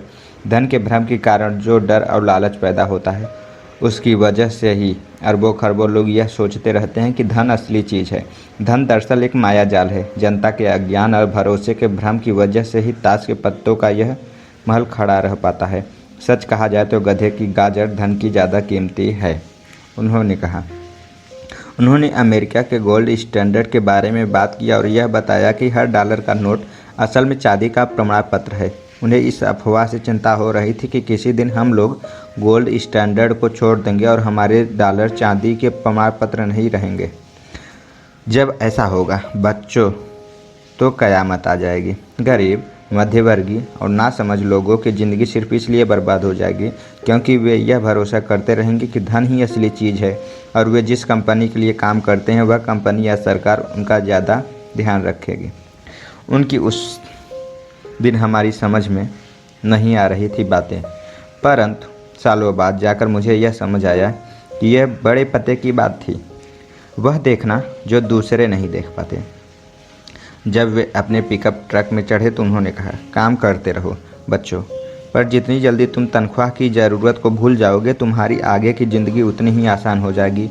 अपने दिमाग का इस्तेमाल करो, मुफ्त में काम करो और जल्दी ही तुम्हारा दिमाग तुम्हें पैसे कमाने के दूसरे तरीके बता देगा। उन तरीक़ों से तुम इस नौकरी से ज़्यादा कमा लोगे। तुम ऐसी चीज़ें देख पाओगे जो दूसरे लोग कभी नहीं देख पाते। मौके उनकी नाक के नीचे होते हैं, फिर भी ज़्यादातर लोग इस मौके को कभी नहीं देख पाते। इसका कारण यह है कि वे पैसे और सुरक्षा ढूंढते रहते हैं, इसलिए उन्हें यही मिलते हैं। जिस वक्त तुम एक मौका भांपने में कामयाब हो जाओगे, उनके बाद तुम्हारी ज़िंदगी भर मौका भांप सकते हो। जिस वक्त तुम ऐसा कर लोगे, मैं तुम लोगों को कुछ और बातें सिखाऊंगा। इस बात को ध्यान से समझ लो ताकि तुम जिंदगी के सबसे बड़े जाल से बच सको। वह टार बेबी तुम्हें कभी नहीं छू पाएगी। माइक और मैंने स्टोर से अपनी चीज़ें उठाई और मिसेस मार्टिन से गुड बाय कहा। हम वापस पार्क गए, उसी पिकनिक बेंच पर बैठे और वहाँ घंटों तक सोचते रहे और बातें करते रहे। हमने अगला हफ्ता स्कूल में इसी बारे में सोचते और बातें करते हुए बिताया। 2 सप्ताह तक हम लोग सोचते रहे, बातें करते रहे और मुफ्त में काम करते रहे। दूसरे शनिवार के आखिर में मैं मिसेस मार्टिन से दोबारा गुड बाय कह रहा था और कॉमिक बुक स्टैंडर्ड को ललचाई नज़र से देख रहा था। हर शनिवार 30 सेंट न मिलने से सबसे दुखद बात यह थी कि मेरे पास कॉमिक्स खरीदने के लिए बिल्कुल भी पैसे नहीं होते थे। अचानक जब मिसेस मार्टिन मुझे और माई को गुड बाय कह रही थी, मैंने उन्हें एक ऐसा काम करते हुए देखा जो इसके पहले कभी नहीं देखा था। मेरा मतलब, मैंने इसके पहले उन्हें ऐसा करते देखा तो था, पर उस पर ध्यान नहीं दिया था। मिसेस मार्टिन ने कॉमिक्स के पहले पेज को आधा काटा, फिर उसे संभाल कर अपने पास रख लिया। बाकी की पुस्तक को उन्होंने एक बड़े से भूरे कार्डबोर्ड के डिब्बे में डाल दिया। जब मैंने उनसे पूछा कि वे इस कॉमिक्स का क्या करती हैं तो उन्होंने कहा, मैं उन्हें फेंक देती हूँ। जब वह नई कॉमिक्स लाता है तो मैं ऊपर के आधे कवर को क्रेडिट के लिए कॉमिक्स बुक डिस्ट्रीब्यूटर को दे देती हूँ। वह 1 घंटे में आने ही वाला है। माइक और मैंने 1 घंटे तक इंतज़ार किया। जल्दी ही वह डिस्ट्रीब्यूटर आया और मैंने उससे पूछा कि क्या हमें कॉमिक्स मिल सकती है। इस पर उसने जवाब दिया, आपको मिल सकती है अगर आप इस स्टोर में काम करते हैं और अगर आप यह वादा करें कि आप उन्हें दोबारा नहीं बेचेंगे। हमारी पार्टनरशिप एक बार फिर कायम हो गई थी। माइक की मम्मी ने बेसमेंट में हमें एक खाली कमरा दे दिया जो उनके किसी काम का नहीं था। हमने उसकी सफाई करके उसमें सैकड़ों कॉमिक्स जमा कर ली थी। जल्दी हमारी कॉमिक्स लाइब्रेरी लोगों के लिए खोल दी गई। माइक ने की छोटी बहन को पढ़ने का बहुत शौक था, इसलिए हमने उसे अपना लाइब्रेरियन बना दिया। लाइब्रेरी में आने और कॉमिक्स पढ़ने के लिए वह हर बच्चे से 10 सेंट लेती थी। स्कूल खत्म होने के बाद हर दोपहर 2:30 से 4:30 बजे तक लाइब्रेरी खुलती थी। पड़ोस के बहुत से बच्चे इसे ग्राहक बन गए थे और वे जितनी कॉमिक्स पढ़ना चाहते थे 2 घंटे में पढ़ सकते थे। यह उनके लिए बहुत बढ़िया सौदा था क्योंकि एक कॉमिक्स की कीमत 10 सेंट होती थी और 2 घंटे में वे 5 या 6 कॉमिक्स पढ़ लेते थे। माइक की बहन लौटते समय बच्चों की तलाशी लेती थी और यह देख लेती थी कि वह अब कपड़ों में कॉमिक्स छुपा कर तो नहीं ले जा रहे हैं। वह इस बात का रिकॉर्ड भी रखती थी कि हर रोज़ कितने बच्चे आए, उनका नाम क्या था और उनके सुझाव क्या थे। माइक और मुझे 3 महीने तक हर हफ्ते $9.5 का औसत लाभ हुआ। हमने उनकी बहन को हर हफ्ते $1 का भुगतान किया। और उस मुफ्त में कॉमिक्स पढ़ने का फ़ायदा भी दिया। हालांकि वह कॉमिक्स कभी कभार ही पढ़ती थी, क्योंकि वह हमेशा अपनी पढ़ाई में लगी रहती थी। माइक और मैं समझौते के मुताबिक हर शनिवार स्टोर में काम करते थे। साथ ही हम अलग अलग दुकानों से कॉमिक्स इकट्ठी करते रहे। हमने वादे के मुताबिक कॉमिक्स नहीं बेची। जब कोई कॉमिक्स फट जाती थी तो हम उसे जला देते थे। हमने इसकी एक शाखा खोलने की भी कोशिश की, लेकिन हमें माइक की बहन की तरह मेहनती और भरोसेमंद लाइब्रेरियन नहीं मिला। बहुत कम उम्र में हमने यह जान लिया था कि अच्छे स्टाफ को खोजना कितना मुश्किल होता है। लाइब्रेरी खुलने के 3 महीने बाद हमारी लाइब्रेरी में एक समस्या आ गई। दूसरे मोहल्ले के कुछ गुंडे अंदर घुस आए और उन्होंने झगड़ना शुरू कर दिया। माइक के डैडी ने सुझाव दिया कि हम यह कारोबार बंद कर दें। तो इस तरह हमारा कॉमिक्स का धंधा बंद हो गया और हमने कन्वीनियंस स्टोर पर हर शनिवार काम करना भी बंद कर दिया। फिर भी अमीर डैडी रोमांचित थे, क्योंकि उनके पास ऐसी बहुत सी नई बातें थी जो वे हमें सिखाना चाहते थे। वे खुश थे क्योंकि हमने उनके पहले सबक को इतनी अच्छी तरह सीख लिया था। हमने यह भी सीख लिया कि पैसे से अपने लिए कैसे काम करवाया जाता है। स्टोर में नौकरी के बदले में पैसा नहीं मिलता था, इसलिए हमें मजबूरन अपनी कल्पना शक्ति पर जोर डालना पड़ा ताकि हम पैसा कमाने का कोई दूसरा तरीका ढूंढ सके। कॉमिक्स लाइब्रेरी हमारा पहला व्यवसाय था। हमारा धन हमारे काबू में था और हम किसी मालिक के मोहताज नहीं होते थे। इसमें सबसे अच्छी बात यह थी कि हमारे व्यवसाय से हमें तब भी पैसा मिलता था जब हम वहाँ स्वयं मौजूद नहीं होते थे। उस समय हम पैसे के लिए काम नहीं करते थे, बल्कि हमारा पैसा हमारे लिए काम करता था। ज़्यादा तनख्वाह देने के बजाय अमीर डैडी ने हमें इतनी बढ़िया नसीहत दी थी। थैंक यू दोस्तों for listening rich dad poor dad by Robert T Kiyosaki.